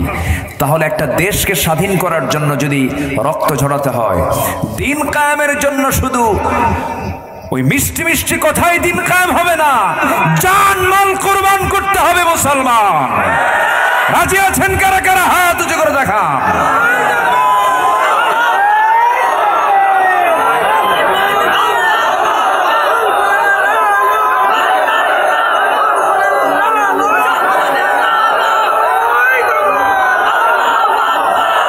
আল্লাহ তুমি সবার হাতকে কবুল করো, জোরে বলি আমিন।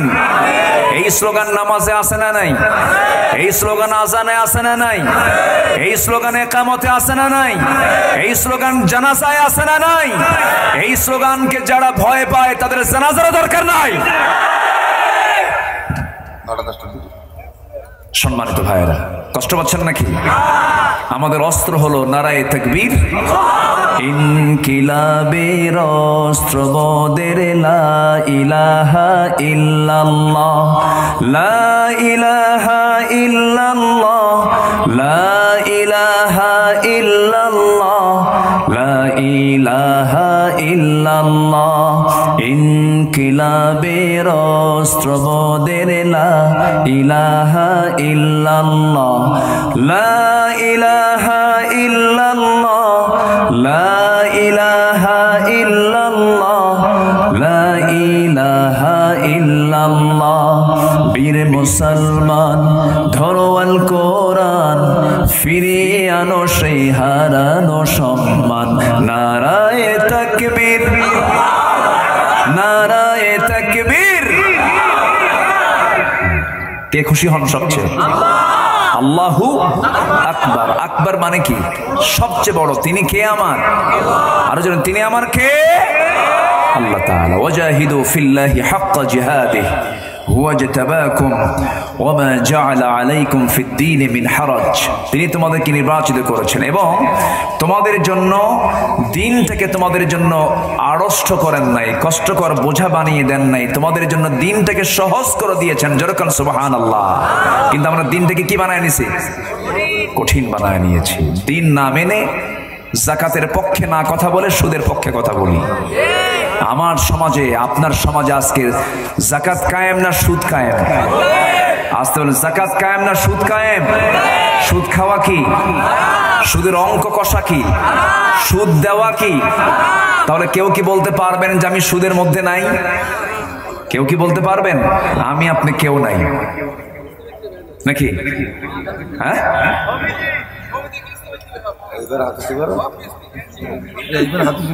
এবার হাত উঁচা করুন নাকি?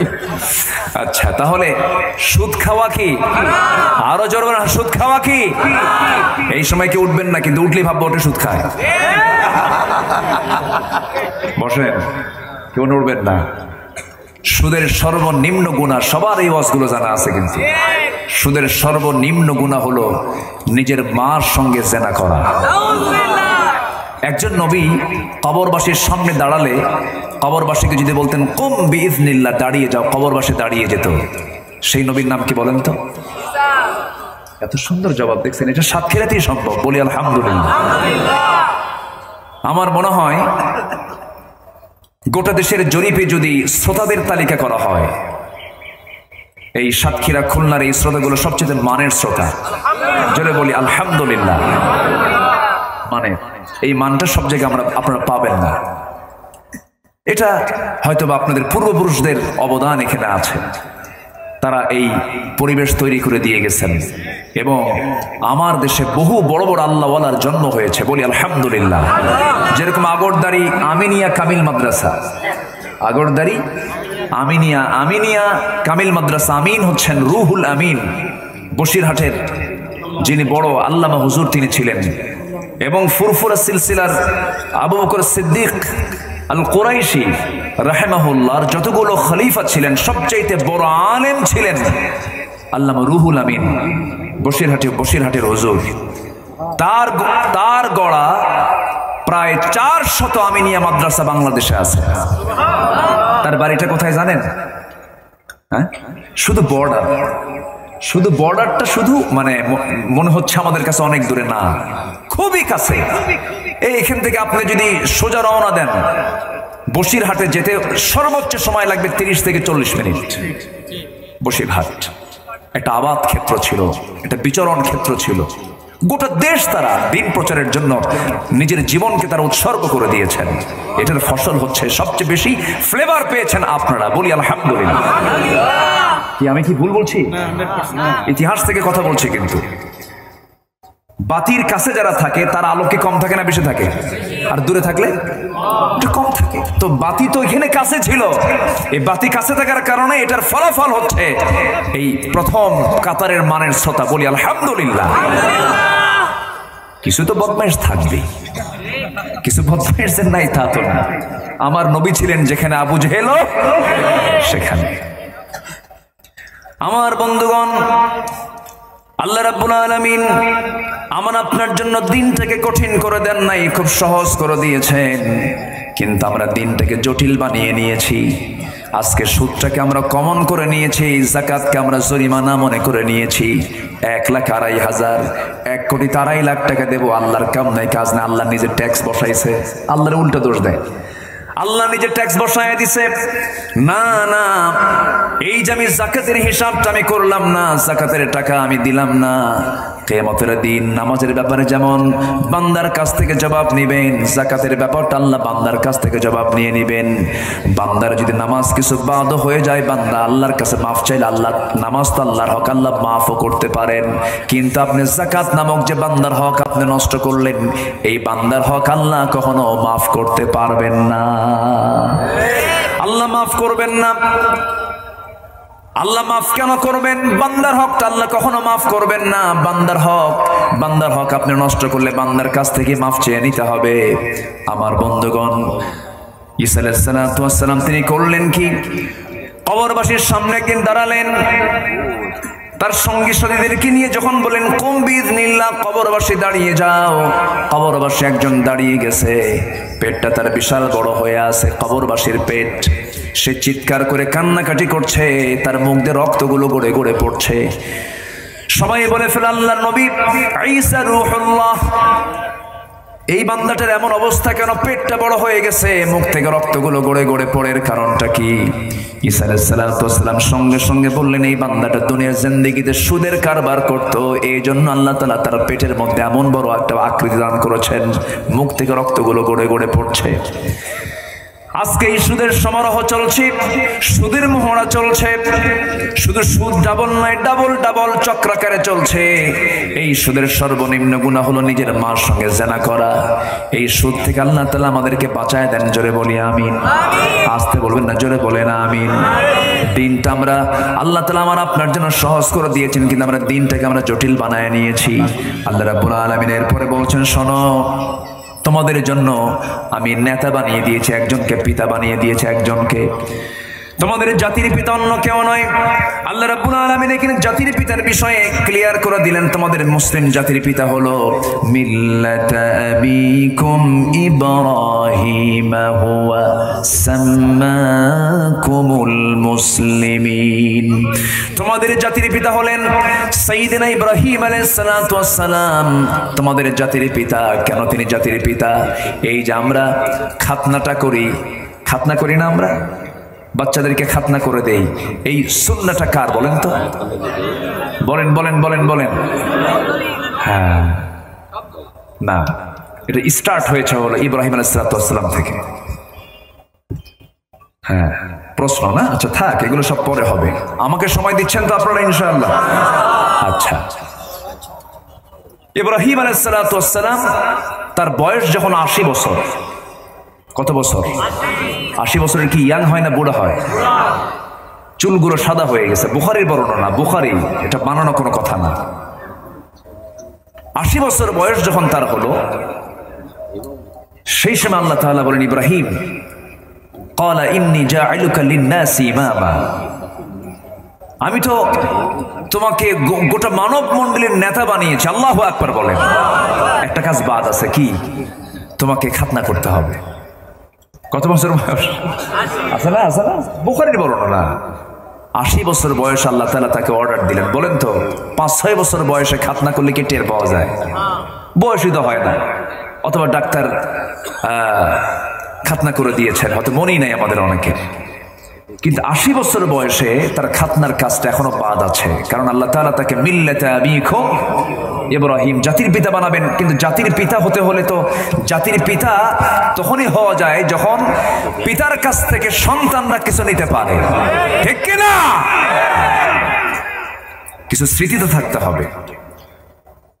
তো 80 বছর বয়সে আল্লাহ তাআলা বললেন তোমাকে খাতনা করতে হবে। এখন যারা খাতনা করে দেয় এলাকায় তাদেরকে কি বলে? হাজাম। হাজাম বলে না? আমি তো একটা নতুন শব্দ শুনলাম। আমি নামের সঙ্গে একদম একদম একদম এখন নতুন, এটা আমার জানাই নাই। হাজাম কিছু কিছু এলাকায় বলে হলো ওস্তাদ, এক একটা জায়গায় এক একটা। আবার কিছু কিছু এলাকায় বলে গোটকা। শব্দের তো শেষ নাই, কিন্তু হাজাম শব্দটা আমি আজকে এই ভাষার সাথে, শব্দের সাথে আমি নতুন। তবে আপনাদেরটাই সহি হবে, কারণ আপনাদের ভাষা তো সুন্দর। বলি আলহামদুলিল্লাহ। ভাষার সাতক্ষীরা, যশোর, কুষ্টিয়া তো ভাষার রাজা। বলি আলহামদুলিল্লাহ, অনেক সুন্দর ভাষা আপনারা কথা বলেন। তবে নোয়াখালীর ভাষা আরো সুন্দর।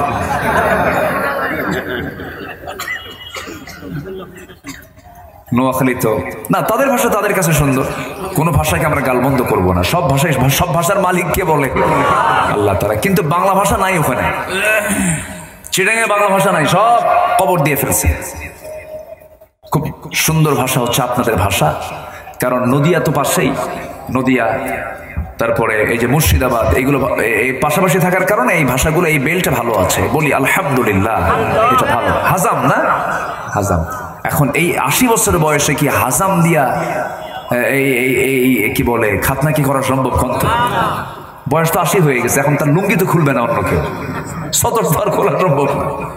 দেখেন, ওয়াইদ ইবতালা ইব্রাহিম রাব্বুহু বিকালিমাতিন ফাআতাম্মাহুন্না, আল্লাহ তাআলা ইব্রাহিম ইসলামকে অনেকগুলো পরীক্ষা, বিকালিমাতিন, অনেকগুলো বিষয়ে পরীক্ষা করেছেন। প্রত্যেকটা পরীক্ষায় জাতির পিতা ইব্রাহিম আলাইহিস সালাম ফেল না সাকসেস, ফেল না সাকসেস, মহা সফল তিনি। বিশাল পরীক্ষা। বাপ পর্যন্ত তার বিরুদ্ধে, চিন্তা করা যায়? বাপ বিরুদ্ধে। বাপ কয়, নমরুদ আমি তোমার কাছে আছি। চিন্তা করেন, বাপ কয় নমরুদ তুমি চিন্তা করো না, আমি আছি সাথে, আমি আমার ছেলের সাথে নাই। ইব্রাহিম আলাইহিস সালাম চোখের পানি ফেলতে ফেলতে বলছে, আল্লাহ বাপটা পর্যন্ত আমার বিরুদ্ধে, আল্লাহ তুমি কি আমাকে বিপদ থেকে বাঁচাবে না? আমার বাপ আমার বিরুদ্ধে অবস্থান করে চরকিতে হাত দিয়ে আমার বাপ আমাকে আগুনে ফেলতে চায়, আল্লাহ তুমি আগুনের মালিক, তুমি আমাকে বাঁচাও। আল্লাহু আকবার বলেন। পরীক্ষাটা কত মজবুত পরীক্ষা। তিনি জীবনে 3টা হিকমতপূর্ণ কথা বলেছিলেন। কয়টা হিকমতপূর্ণ কথা বলেছিলেন? যেটা মিথ্যাও নয় আবার স্ট্রেটও নয়।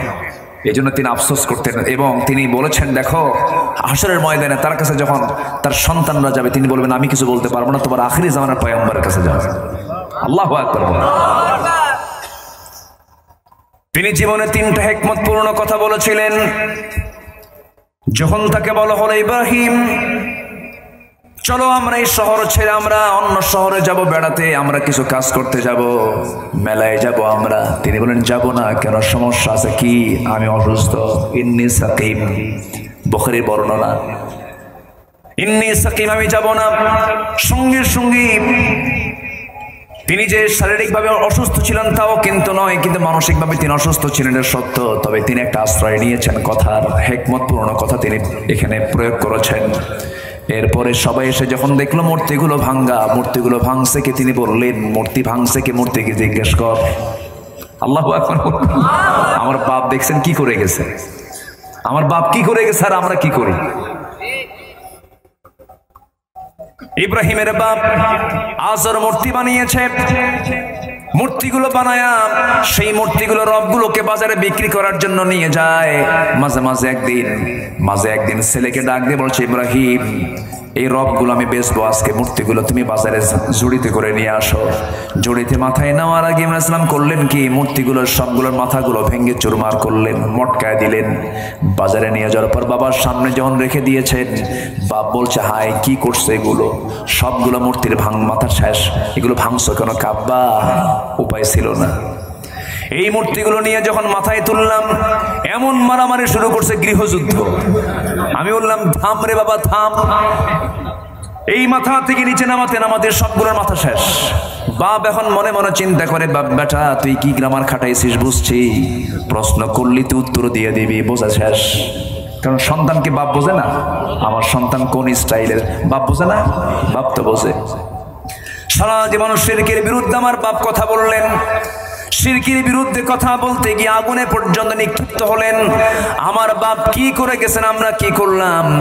এইদিকে আফসোস করে আল্লামা ইকবাল তার শিকোয়ার মধ্যে বলেছেন, উনকো তহজিবে নে হর বন্দ সে আজাদ কিয়া, লাকে কাবে সে সনম খানে মে আবাদ কিয়া। নব্য যুগের সভ্যতা মোহে কেটে ফেললে সব বাঁধন, মসজিদে ছেড়ে মন্দিরে গিয়া বাসা বেঁধেছো হায় এখন। মসজিদ ভালো লাগে না, মন্দির ভালো লাগে না। মুসলমানের জন্য মন্দির নয়, হিন্দু ভাইরা মন্দির তাদের কাছে প্রিয় হতে পারে। তাদের মন্দির আমরা পাহারা দেব, তাদের মন্দিরের নিরাপত্তা আমরা নিশ্চিত করব। কোন ধর্মকে কটাক্ষ করবো না, কোন ধর্মকে আমরা গালি দেব না, কোন মূর্তিকে গালি দেব না। কিন্তু মুসলমান সেই জায়গায় যেতে পারে না, ঠিক কিনা? এই বিষয়টা মাথায় রাখবেন। কষ্ট পাচ্ছেন নাকি আপনারা? নারিকেলের নাড়ু খায় কিছু মুসলমান আছে না নাই বলেন? আচ্ছা, আমার হিন্দু ভাইরা কি কখনো ঈদগাহে আসে? আচ্ছা, ঈদগাহে আসে, জুমার নামাজে আসে। তাহলে আমাদের অনুষ্ঠানে তাদের কোনো অংশগ্রহণ নাই, আমি কেন যাব সেই জায়গায়? কেন যাব আমি? তাহলে আমাদের কি হবে? উনি প্রশ্ন করছেন। এটা কখনো করবো না আমরা, কারণ তাদের ধর্মীয় কাজ, তো তাদের ধর্মীয় কাজে যাওয়া মানে কি?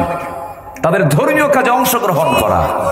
আমাদের মসজিদে ওরা আসে না, আমাদের গরু ওরা খায় না। গরু খায়? খায় নাকি গরু? তা আপনি কেন নারিকেলের নাড়ু খাবেন? ঠিক কিনা? কথা তো এখানে।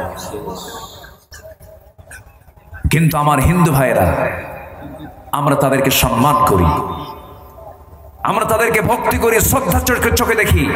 এমনকি আমার দেশের প্রধান বিচারপতি পদ, আমার হিন্দু ভাইরা আমাদের প্রধান বিচারপতির পদেও তারা অধিষ্ঠিত ছিলেন, ঠিক কিনা বলেন?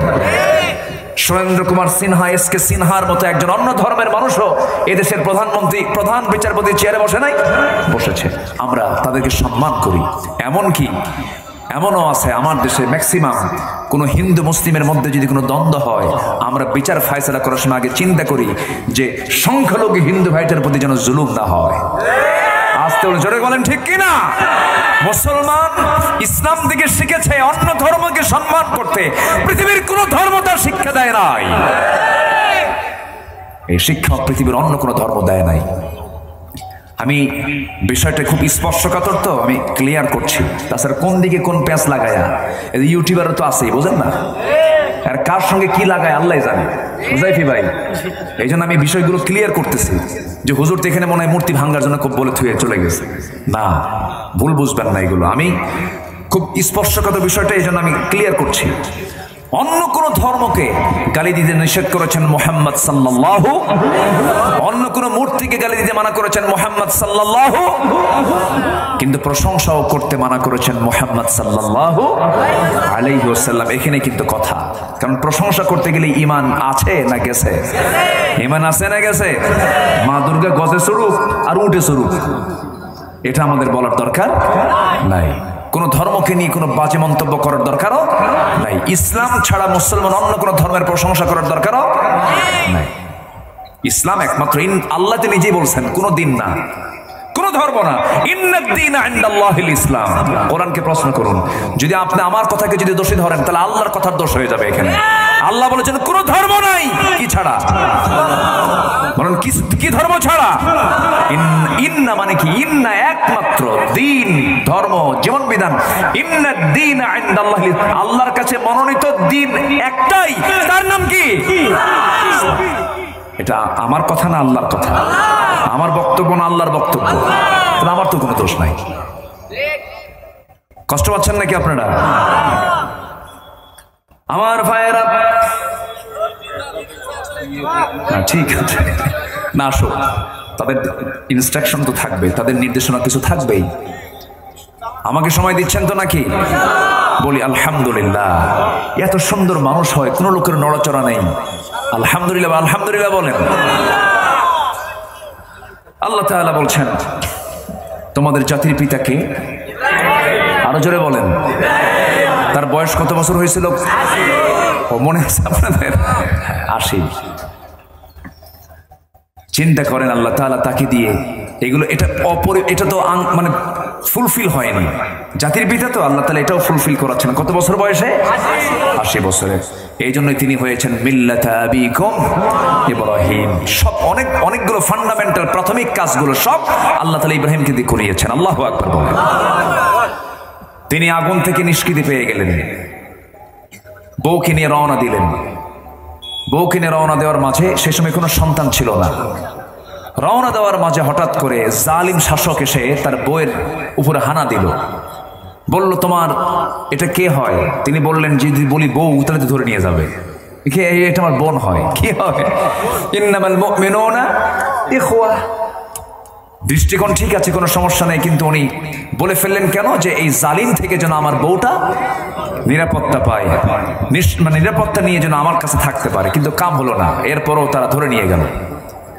ধরে নিয়ে যাওয়ার পরে ওই জালিম রাজা সারা আলাইহিস সালাতু ওয়াস সালামের চরিত্র ধ্বংস করার জন্য, নষ্ট করার জন্য তার দিকে হাত বাড়ায়। হাত পা অবশ হয়ে যায়, পারে না। সে সম্পূর্ণ অবশ হয়ে যায়, বারবার চেষ্টা করে, কয়েকদিন ধরে পারে না। জেনার কাজে লিপ্ত হতে চায়, সে যখন ব্যর্থ হয়ে যায়, সে জালিম রাজা বলে ফেললো, ও মহিলা, তোমার সঙ্গে আমি যেমন ব্যর্থ হয়ে গেলাম, আমার দরবার আরেকটা মহিলা আছে। এই মহিলাটাও আমি যখন তার সামনে চলে যাই তখন আমার হাত তো অবশ হয়ে যায়, আমি আর তার সঙ্গে কোনো জেনার কাজে লিপ্ত হতে পারি না। আমি সেই মহিলা দিয়ে আমি কি করব? তুমি যেহেতু চলে যাচ্ছ, এই মহিলাকেও তোমার সঙ্গে দিয়ে দিলাম। তার নাম হলো হাজেরা। তার নাম কি? হাজেরা আলাইহিস সালাতু ওয়াস সালাম সারাকে টেনে নিয়ে চলে গিয়ে আল্লাহর পয়গম্বর ইব্রাহিম আলাইহিস সালামকে বললেন, ও আমার স্বামী, শুধু আমি একা আসি নাই, আমি আরেকজন মহিলাকে সাথে আনলাম। আল্লাহু আকবার বলেন। বিয়ে করে নিলেন ইব্রাহিম আলাইহিস সালাতু ওয়াস সালাম। হাজেরার পেটে আল্লাহ তাআলা প্রথম সন্তানটা দিয়ে দিলেন। একটা দুইটা পরীক্ষা নয়, আগুন থেকে বেঁচে যাওয়ার পরীক্ষায় তিনি পাশ হয়ে গেলেন, আগুন থেকে নিষ্কৃতি পেয়ে গেলেন। এবার পারিবারিক পরীক্ষার মধ্যে পড়ে গেলেন। সন্তান হলো 80 বছরে। কত বছরে বলেন? 80 বছরে হাজেরার গর্ভে যখন সন্তান চলে এলো, সঙ্গে সঙ্গে আল্লাহ বললেন, যাও কাবার পাশে তাকে, ওই মহিলাকে রেখে আসো, হাজেরাকে রেখে আসো। যখন ঘোড়ার পিঠে চড়াইয়া, যানবাহনে চড়াইয়া যখন তাকে নিয়ে এসে যখন কাবার পাশে মাকাম ইব্রাহিমের একটু পাশে জমজম কূপের ধারে যখন তাকে রেখে যাওয়া হচ্ছিল, সেই সময় কেউ বসবাস করে না, সেই জায়গায় কোনো লোকের বসবাস সেখানে নাই। রেখে যাওয়ার সময় শুধু বললেন, ও হাজেরা তোমাকে এই জায়গায় থাকতে হবে। আল্লাহর নির্দেশনা পেয়েছেন নাকি? হ্যাঁ, আল্লাহর নির্দেশনা আসছে। সঙ্গে সঙ্গে হাজেরাও কম না, যেমন স্বামী তেমন স্ত্রী, যেমন বান্দা তেমন বান্দি। তিনি বললেন, আল্লাহর যদি নির্দেশনা থাকে চুল পরিমাণ কোনো আপত্তি আমার মুখ থেকে বের হবে না। এখন হাজিরা দৌড়াদৌড়ি করে কিনা বলেন? ইন্নাস সাফা ওয়াল মারওয়াতা মিন শাআইরিল্লাহ। সূরার নাম কি? আজকে সূরার নাম কি বলেন? সূরা হজ। হজ থেকে তো কিছু কথা তো আসতে হবে তো, তাই না? আমার ভাই আলোচনা আজকে আমার চিন্তা করে দিছে প্রথমে। আমার বন্ধুগণ, ওই যে সাফা মারওয়ার মাঝে সাই করে, একটা জায়গা আছে সেখানে রমল করে। রমল কি করে? রমল করে একটু দৌড়ায়। ওই দৌড়ানটা দিয়েছেন হলো হাজরা আলাইহিস সালাতু ওয়াস সালাম। এই দৌড়ানটার মূল শুরু করেছেন হাজরা আলাইহিস সালাতু ওয়াস সালাম। একবার না দুবার না, সাফা থেকে মারওয়া পর্যন্ত 7 বার দৌড়াদৌড়ি করেন, পানির জন্য ছটফট করেন। হাজরা আলাইহিস সালাতু ওয়াস সালাম সন্তানকে যখন ডেলিভারি করলেন, পৃথিবীর কোনো মানুষ নাই, সন্তান ডেলিভারি হয়ে গেছে, পানির জন্য ছটফট করতেছেন, পানি পাচ্ছেন না, দৌড়াদৌড়ি করছেন, পানি কোথাও কোনো খোঁজ পাওয়া যাচ্ছে না। আল্লাহ তাআলা ইসমাঈল আলাইহিস সালামকে দুনিয়াতে পাঠালেন। জমজম কূপ আল্লাহ তাআলা কত আগে রেডি করে রেখে দিয়েছেন।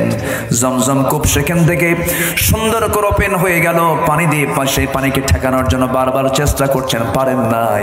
সেই পানি আজও কেউ ঠেকাতে পারে নাই। কিয়ামত পর্যন্ত এই পানি আল্লাহ তাআলা বান্দার জন্য ওষুধ আকারে দিয়ে দিয়েছে। গোটা দুনিয়ার মানুষ খায় এটা খায়, এটা পান করে না, এটা খায়। আসলে এটা খাদ্য, এটা হলো পানীয়। এটা কি? এটা পানি, এটা পান করা হয়। কিন্তু জমজম হচ্ছে খাদ্য। জমজমে শরাবও আছে, এখানে খাবারও আছে। কারণ পৃথিবীর সকল পানিতে যত ক্যালসিয়াম, ম্যাগনেসিয়াম, পটাশিয়াম আছে, তার হচ্ছে ডাবল ম্যাগনেসিয়াম, পটাশিয়াম আল্লাহ তাআলা জমজম পানিতে রেখে দিয়েছেন। জমজম পানি দিয়া আর আজওয়া খেজুর দিয়া মৃত্যু ছাড়া সমস্ত রোগের কাজ আল্লাহ তাআলা করে দেন। যেরকম সুবহানাল্লাহ। বহু ক্যান্সারের রোগী ভালো হয়ে গেছে, বহু জটিল রোগী ভালো হয়ে গেছে। জমজম কূপের পানি, সব পানি পান করতে হয় বসে বসে। কিন্তু আমার নবী জমজম কূপের পানি পান করতে বলেছেন বসে বসে না, দাঁড়িয়ে দাঁড়িয়ে। আল্লাহুম্মা ইন্নী আসআলুকা ইলমান নাফিআ ওয়া রিজকান ওয়াসিআ ওয়া শিফাআন মিন কুল্লি দাইন। আল্লাহু আকবার। আমার ভাইয়েরা, এই জন্য যদি কোনো মানুষ জটিলতায় যদি পড়ে যান, এখানে যারা বসে আছেন এই কথাগুলো জানিয়ে দিবেন, জটিল রোগীকে জানিয়ে দিবেন। সূরা ফাতিহা পড়বে, সূরা ফালাক নাস পড়বে, সূরা ইখলাস পড়বে। এরপরে যদি কেউ যদি বানের মধ্যে পড়ে যায়, কোনো কুফরি কালামের মধ্যে পড়ে যায়, আজওয়া খেজুর যদি 7 দিন ধরে যদি 7টা করে সকালবেলা খায়, আল্লাহ রাব্বুল আলামিন বড় ধরনের সমস্ত কুফরি কালাম থেকে সেই বান্দাকে নাজাত দিয়ে দেন। আজওয়া খেজুর লাগিয়েছেন মুহাম্মদ সাল্লাল্লাহু আলাইহি ওয়াসাল্লাম। জমজম কূপের পানি, ওই যে ফোয়ারা শুরু হলো, হাজরা আলাইহিস সালাতু ওয়াস সালাম সন্তানকে নিয়ে সেই জায়গা থেকে পানি পেলেন। সেখানে একটা জনমানবহীন এলাকা ছিল, সেখানে বসতি গড়ে উঠলো। ইসমাঈল আলাইহিস সালাতু ওয়াস সালাম যখন ধীরে ধীরে বড় হতে লাগলো, বুড়া বয়সের সন্তান। কি বয়সের সন্তান? বুড়া বয়সের সন্তান। ইসমাঈল আলাইহিস সালাতু ওয়াস সালামকে কোলের মধ্যে নিয়ে খেলেন, আদর করেন। আল্লাহ তাআলা আবার ওই সারার পেটে আগের যে বড় বউটা ছিল, আল্লাহ তাআলা তার পেটেও সন্তান দিয়েছেন। আল্লাহ তাআলা সব দিক দিয়ে ভরায় দিয়েছেন বুড়া বয়সে। আল্লাহ তাআলা পারেন কি পারেন না বলেন? আল্লাহ তাআলা আদমকে পিতা মাতা ছাড়া পয়দা করেছেন, ঈসা আলাইহিস সালাতু ওয়াস সালামকে বাপ ছাড়া পয়দা করেছেন। সে আল্লাহ কি বুড়া বয়সে সন্তানের বাপ বানাতে পারেন না? আসলে পারেন না? পারেন। আমার বন্ধুগণ, সন্তানটার বয়স 7 বছর হয়ে গেল। আরেক পরীক্ষা, বিকালিমাতিন ফাতাম্মাহুন্না মিল্লাতা আবিকুম ইব্রাহিম। তোমাদের জাতির পিতা যে ইব্রাহিম কেন করেছে দেখো, তার পারিবারিক পরীক্ষার মধ্যে ফেলে দিলাম। কুল ইন কানা আবাউকুম ওয়া আবনাউকুম ওয়া ইখওয়ানুকুম ওয়া আজওয়াজুকুম ওয়া আশীরাতুকুম ওয়া আমওয়ালুন ইকতারাফতুমুহা ওয়া তিজারাতুন তাখশাউনা কাসাদাহা ওয়া মাসাকিনু তারদাউনাহা হাব্বা ইলাইকুম মিনাল্লাহি ওয়া রাসূলিহি ওয়া জিহাদিন ফি সাবিলিহি। জোরে বলি আল্লাহু আকবার। আমার ভাইয়েরা, সন্তানের চাইতে বেশি প্রিয় মনে করেছেন ইব্রাহিম কাকে? আল্লাহকে। আল্লাহ বলছেন, ইব্রাহিম সন্তানটা তুমি আমার পথে দিয়ে দাও। আল্লাহু আকবার বলেন। সন্তানটা আমার পথে তুমি দিয়ে দাও। ঘটনা সবাই জানেন, ইতিহাস সবাই জানেন, কিন্তু কথাটি একটু মনোযোগ দিয়ে শুনবেন, নিজের জীবনে বাস্তবায়ন করার চেষ্টা করব আমরা। দেখেন, কলিজার টুকরা সন্তান হয় না বুড়ো বয়সে একটা সন্তান হলো, আল্লাহ বলেন আমার পথে দিয়ে দাও। সন্তানকে এবার বাপ বলছে, ও আমার কলিজার টুকরা সন্তান, ইন্নী আরা ফিল মানামি আন্নী আযবাহুক, আমি স্বপ্নের মধ্যে দেখলাম তোমাকে জবাহ করছি। এবার বলছে, আব্বা আপনি যা দেখছেন কোনো সমস্যা নেই, ইফআল মা তু'মার সাতাজিদুনি ইনশাআল্লাহু মিনাস সাবিরিন, আপনার কোনো টেনশন করতে হবে না। আপনার পিতা যেমন ধৈর্যশীল, আপনার সন্তান ইসমাইল তেমনই ধৈর্যশীল। যেরকম সুবহানাল্লাহ। কোনো চিন্তা করবেন না, কোনো চিন্তা আপনি করবেন না। মিনার বাজার হাজিরা আছেন না, হাজিরা মিনার বাজারে নিয়ে চলে গেল। শয়তান ধোঁকা দেওয়ার জন্য চেষ্টা করলো তিন জায়গায় ইব্রাহিম ইসলাম পাথর মারলেন, শয়তানকে ধোঁকা দিতে সুযোগ দিলেন না। ইব্রাহিম আলাইহিসসালাম সন্তানকে যখন জবাহ করার জন্য যখন প্রস্তুতি নিয়ে ফেলেছেন, ইসমাইল বলছে, আব্বা চোখে চোখ লেগে যাবে, আদর হবে, মায়া হবে, মোহাব্বত হবে, আমার চোখটা বেঁধে ফেলো, চোখ বন্ধ করে আমাকে জবাহ করো। যেরকম আল্লাহু আকবার। আমার বন্ধুগণ, আল্লাহ রাব্বুল আলামিন তার এই কুরবানিকেও কবুল করে নিলেন। জান্নাত থেকে পশু চলে এলো, পশু কুরবানি হয়ে গেল। আল্লাহ রাব্বুল আলামিন বলছেন, লা ইয়ানালাল্লাহু লুহুমুহা ওয়ালা দিমাউহা ওয়ালাকিন ইয়ানালুহুত তাকওয়া মিনকুম। আল্লাহর দরবারে গোশত যায় না, রক্ত যায় না, আল্লাহর দরবারে পৌঁছে যায় হলো তোমাদের তাকওয়া। ইব্রাহিম আলাইহিস সালামের তাকওয়া কে পছন্দ করলেন বলেন? আসতে বলবেন না, কে পছন্দ করলেন? সামনে কোরবানি আসতেছে, গল্প করে, ভাই তুমি কত মন গরু আছে কিনা বলেন, তুমি কত মন গরু, কত লাখ টাকা আছে কিনা? কিন্তু আসলে কি কোরবানি কি গরুর মধ্যে না তাকওয়ার ভিতরে? কিসের ভিতরে বলেন? তাকওয়ার ভিতরে। আমার বন্ধুগণ, সাইয়েদনা ইব্রাহিম থেকে কোরবানি শুরু হয়েছে। এটাও জাতির পিতা হওয়ার জন্য কিছু যোগ্যতার দরকার আছে না নাই? কোরবানি শুরু করেছেন কোন নবী? খাতনা শুরু করেছেন কোন নবী? নিজের সন্তানকে জবাহ করে প্রমাণ করেছেন তিনি ভালোবাসেন আল্লাহকে কোন নবী? সকল শিরকের বিরুদ্ধে সংগ্রাম করে আগুনে পর্যন্ত নিক্ষিপ্ত হয়েছেন কোন নবী? قال إني جاعلك للناس إماما ملة أبيكم ইব্রাহিম। তার নামটা এখনো কত সম্মান দিয়ে রাখে। এমনকি আমেরিকার একজন প্রেসিডেন্টের নাম আছে আব্রাহাম লিঙ্কন, আছে না নাই বলেন? আব্রাহাম আছে, ইহুদ আছে, তারপরে ডেভিড বেখাম, দাউদ নামটা আছে, হ্যাঁ, এরকম করে বহু নবীর নাম খ্রিস্টানরাও রাখে। কিন্তু খ্রিস্টানরা, ইহুদিরা কিন্তু মহব্বত করে কিন্তু ফেরাউন নাম রাখে না। রাখে ওরাও রাখে না। মুসলমান তো রাখবেই না। কোন ইহুদি খ্রিস্টান অন্য ধর্মের মানুষও ফেরাউন নাম রাখে না, নমরুদ নাম রাখে না, কারণ তারা ছিল জালিম, খুনি, মানবতা ধ্বংসকারী। ঠিক কিনা? মানবতা ধ্বংসকারী। আমরা ইতিমধ্যে শুনেছি ইরানের প্রেসিডেন্ট হেলিকপ্টার, ওই দেশের অভ্যন্তরীণ হেলিকপ্টার ধসে মারা গেছে। প্রেসিডেন্ট সহ, পররাষ্ট্রমন্ত্রী সহ, প্রায় 10 জন উচ্চপদস্থ কর্মকর্তা সহ সেখানে তারা নিহত হয়েছেন। সম্মানিত ভাইয়েরা, কোন কালেমাওয়ালা, লা ইলাহা ইল্লাল্লাহ, এই কালেমাওয়ালা যদি দুনিয়া থেকে বিদায় হয়, আমরা কি বলবো? বলেন আমরা কি বলবো? এই ইসরায়েলে প্রথম হামলা করেছে এবার কারা? বলেন, কারা করেছে বলেন? ইরান জবাব দিয়েছে, মুসলমান জবাব দিয়েছে। মুসলমানদের মধ্যে এরা এগিয়ে এসেছে, যারা ফতোয়া দেয় তারা জবাব দিতে পারে না, খালি ফতোয়াই দেয়। আমার দেশে আহলে সুন্নাত ওয়াল জামাতের নাম ধরে বহু মুশরিক আছে না নাই? বহু মুশরিক আছে কিনা বলেন? আহলে সুন্নাত ওয়াল জামাতের পরিচয় দিয়ে বহু মুশরিক কিন্তু আমার দেশে আছে। কবর পূজা করে, মাজার পূজা করে, আছে না নাই? আছে। শিয়াদের ভিতরে, হ্যাঁ, শিয়াদের মধ্যে অনেক সমস্যা, অনেক প্রবলেম আছে, আমরা জানি। কিন্তু আমেরিকা সুলাইমান কাসেমিকে যে হত্যা করেছিল, আমেরিকা শিয়া মনে করে না মুসলমান মনে করে? বলেন কি মনে করে? বলেন কি মনে করে? নিজেদের ভিতরে দ্বন্দ্বগুলো যত বাড়াবেন আপনি তত বিপদে পড়ে যাবেন। নিজেদের দ্বন্দ্বের দূরত্ব কমিয়ে আমরা ভ্রাতৃত্বের বন্ধনে আবদ্ধ হয়ে যাই।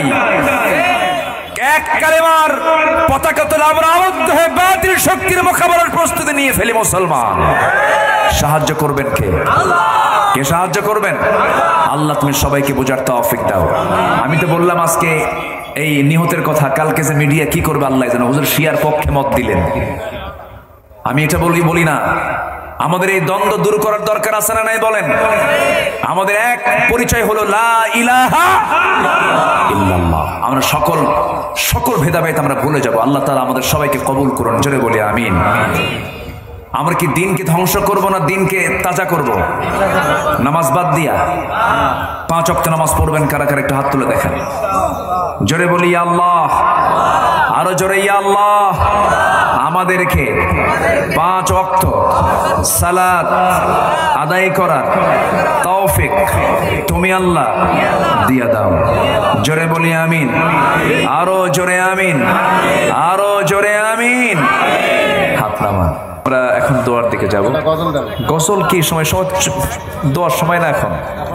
আল্লাহ আল্লাহ কি যে মধুর নাম, আল্লাহ আল্লাহ কি যে মধুর নাম। ধরার তামাম মনি মুক্তায় পান্নাহীরা সোনা দানায় হয় না তাহার দাম। আল্লাহ আল্লাহ কি যে মধুর নাম। ডাকলে ও নাম সোহাগ ভরে নিত্য জোয়ার প্রেম সাগরে। ডাকলে ও নাম মনেরই কাবায় নাচে রক্ত ঘাম।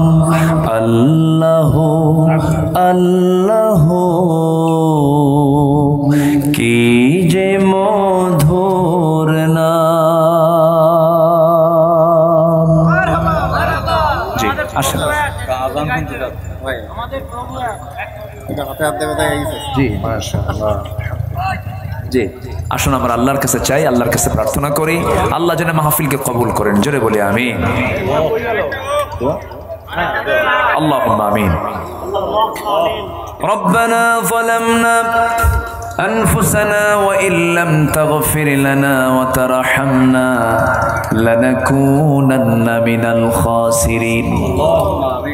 বৈরী আবহাওয়ার মাঝে সারাদিন বৃষ্টি ছিল, আকাশে মেঘ ছিল। তোমার বান্দাগুলো মাহফিল নিয়ে বহু চিন্তায় ছিল। তুমি আল্লাহ মাহফিলের পরিবেশ তৈরি করে দিয়েছো। হাজার হাজার মুসলমান আয় আল্লাহ তাআলা তোমার দিন শোনার জন্য, কোরআন শোনার জন্য হাজির হয়েছিল। আল্লাহ আয় আল্লাহ তাআলা শেষান্তে সে তোমার শাহী দরবারে কাঙ্গাল ভিখারীর মতো দুটো হাত পেতে আছি। গুনার দিকে নজর দিও না। বান্দা মনে করে তামাম জিন্দেগির গুনাহগুলোকে তুমি আল্লাহ মাফ করে দাও। জনম দক্ষিণী মা যারা বিদায় নিয়েছেন জিন্দেগির গুনাহগুলো মাফ করো। কবরগুলোকে জান্নাতের টুকরা বানায়া দাও। আব্বা আম্মার জন্য কি দোয়া তাও শিখিয়ে দিয়েছো। দিল থেকে হাতটা একটু উঁচু করে আল্লাহ শেখানো দোয়া পড়া আব্বা আম্মার জন্য মন থেকে সবাই বলুন, রব্বিরহামহুমা কামা রব্বায়ানি সগীরা। রব্বিরহামহুমা কামা রব্বায়ানি সগীরা। রব্বিরহামহুমা কামা রব্বায়ানি সগীরা। এমন ভাই আমার সঙ্গে হাত তুলতে পারেন নিজের হাতে নিজের মাকে দাফন করেছেন, নিজের বাবার লাশ নিজের পিঠে বহন করে কবরস্থান পর্যন্ত নিয়ে চলে গেছেন। সেই বাবা নাই, সেই মা নাই। অনেকের দুনিয়া থেকে বিদায় নিয়েছেন। কবরের সমস্ত আযাব মাফ করে দাও। কবরগুলোকে জান্নাতের টুকরা বানায়া দাও। বিশেষ করে মাহফিলটার আয়োজন করলেন যারা, শোনার জন্য কষ্ট করে আসলেন যারা, বিনিময়ে কিয়ামতের কঠিন ময়দানে যেদিন কেউ কাউকে চিনবে না, এমনকি মা সন্তানকে পর্যন্ত স্বীকার করে বসবে, যেদিন মানুষ কাঁদতে কাঁদতে চোখের পানিগুলো ফুরে যাবে, চোখ থেকে রক্ত বের হওয়া শুরু হয়ে যাবে, সেই কঠিন মুসিবতের দিন এ মাহফিল সবার জন্য নাজাতের মাধ্যম তুমি আল্লাহ বানাইয়া দিও। আয় আল্লাহ তাআলা, আমার ডানে, আমার বামে, আমার সামনে, আমার পেছনে যত ভাই, আড়ালে যত মা বোন হাত তুলেছেন, যারা মাহফিলে এসেছিলেন, অনেকে চলে গেছেন, সবার জন্য দোয়া করি আল্লাহ। তোমার কাছে একটাই ফরিয়াদ করি, যেদিন তোমার আরশের ছায়া ছাড়া কোনো ছায়া থাকবে না, সে আর শাজিমের ছায়ায় তুমি আল্লাহ আমাদেরকে জায়গা করে দিও। দুনিয়া থেকে কোন দিন বিদায় নেব জানি না, ডান হাতে আমলনামা না আসা পর্যন্ত আমাদের কাউকে মরণ দিবা না। দাদা গেছে, দাদি গেছে, নানা গেছে, নানি গেছে, বন্ধু বান্ধব চলে গেছে রে। কত জানাজায় হাজির হলাম, কত লাশ ধোয়া দিলাম, লাশ কবরে শোয়া দিলাম। ও আল্লাহ, ঠিক একই ভাবে আমাকেও দুনিয়া থেকে বিদায় নিতে হবে। আল্লাহ গো, তোমার পছন্দের বান্দা না হওয়া পর্যন্ত আমাদের কাউকে মৃত্যু দিও না। আয় আল্লাহ তাআলা, এই মাহফিলটার আয়োজন করতে গিয়ে যারা অর্থ দিয়েছেন, সময় দিয়েছেন, শ্রম দিয়েছেন, সবার নাম তো আমার জানা নাই, কিন্তু তোমার তালিকায় সবার নামগুলো আছে। ও আল্লাহ, এই মাদবকাঠি, এই মাহফিল কমিটির 1 টাকা 1 পয়সাও যারা দান করেছেন, 1টি টাকাও যারা দান করেছেন, সবার দানকে তুমি আল্লাহ মেহেরবানি করে সাইয়েদনা আবু বকরের দানের সঙ্গে তুমি আল্লাহ কবুল আর মঞ্জুর করে নাও। সবার শ্রমকে তুমি আল্লাহ কবুল করে নাও। অনেক প্রবাসী ভাইয়েরা মাহফিলটার জন্য অনেক দান করেছেন, তাদের প্রবাস জীবনকে তুমি আল্লাহ সুখময় করে দাও। আমার মনির ভাইকে কবুল করো, আজকের মাহফিলের সভাপতি সেক্রেটারি মহোদয়কে কবুল করে নাও। আমার মুর্শিদ ভাই দীর্ঘ সময় ধরে মাহফিলের পাশে বসে থেকে দ্বীনের আলোচনাগুলো শুনলেন, তুমি তাকে দ্বীনের খাদেম হিসেবে তুমি আল্লাহ কবুল আর মঞ্জুর করে নাও। তার জন্য যেটা কল্যাণ, সেই কল্যাণটা তুমি তার জন্য বরাদ্দ করে দিও। আয় আল্লাহ তাআলা, যেটা কল্যাণ নয় এমন অকল্যাণ থেকে তুমি আল্লাহ তাকে দূরে রেখে দিও আল্লাহ। আয় আল্লাহ তাআলা, আমরা তোমার কাছে কল্যাণ চাই, আমাদের কোনো ক্ষতি করে দিও না আল্লাহ। আমরা তোমার কাছে ভালো তকদির চাই, আমাদেরকে নেক আমল করার তৌফিক দিয়ে দাও, নেক পথে থাকার তৌফিক দিয়ে দাও। আয় আল্লাহ তাআলা, একদিন দুনিয়া থেকে বিদায় নিয়ে নেব, ডান হাতে আমলনামা না আসা পর্যন্ত কবরে নিও না। আশেপাশে কত মা বোন তুলেছেন, মা বোনদেরকে দিন মেনে চলার তৌফিক দিয়ে দাও। আয় আল্লাহ তাআলা, আগের অশিক্ষিতা দাদিরা ছিলেন, সেই সময় শান্তি ছিল, আজকে শিক্ষিতা ভাবি থাকার পরও শান্তি নাই, শুধুমাত্র ইসলামটাকে না মেনে চলার কারণে। মেহেরবানি করে প্রত্যেক মা বোনদেরকে তাদের সতীত্ব, তাদের সৌন্দর্য একমাত্র পর্দার মধ্য দিয়ে টিকে রাখার তৌফিক তুমি আল্লাহ তাদেরকে দিয়ে দাও। তাকাব্বাল মিন্না ইন্নাকা আনতাস সামিউল আলিম ওয়া তুব আলাইনা ইন্নাকা আনতাত তাওয়াবুর রহিম। কোন দিন দুনিয়া থেকে বিদায় নেব জানি না রে, যেদিন মরে যাব টান মেরে ঘর থেকে বের করে দেবে, জীবনের শেষ গোসলটা হয়ে যাবে, টেনে হেঁচড়ে কবরের দিকে নিয়ে যাবি, 24 ঘন্টা যাবে না, মাথার চুলগুলো খসে খসে পড়বে, 3 দিন যাবে না, চামড়াগুলো গলে গলে পোকার পেটের খাবার হয়ে যাবে, মাত্র 7টা দিন পেটের নারী বলি সব চোখ মুখ কান নাক দিয়ে বের হওয়া শুরু হয়ে যাবে, কিম্বুত কিমাকার চেহারা হয়ে যাবে। এই দেহের কত যত্ন নিলাম, কত দামি দামি সাবান দিলাম, শ্যাম্পু দিলাম, তেল দিলাম, মারা যাওয়ার সঙ্গে সঙ্গে মাটি সব খেয়ে শেষ করে ফেলবে আল্লাহ। মাত্র 3 মাস পর কবর যদি খনন করে দেখা হয়, কয়েকটা হাড় ছাড়া আর কিচ্ছু খুঁজে পাওয়া যাবে না আল্লাহ। সে অন্তিম সময় যখন চলে আসবে, জবানে জারি করে দিও কালোজয়ী কালিমা তাইয়্যিবা লা ইলাহা ইল্লাল্লাহ মুহাম্মাদুর রাসূলুল্লাহ। আসসালামু আলাইকুম ওয়া রাহমাতুল্লাহি ওয়া বারাকাতুহু।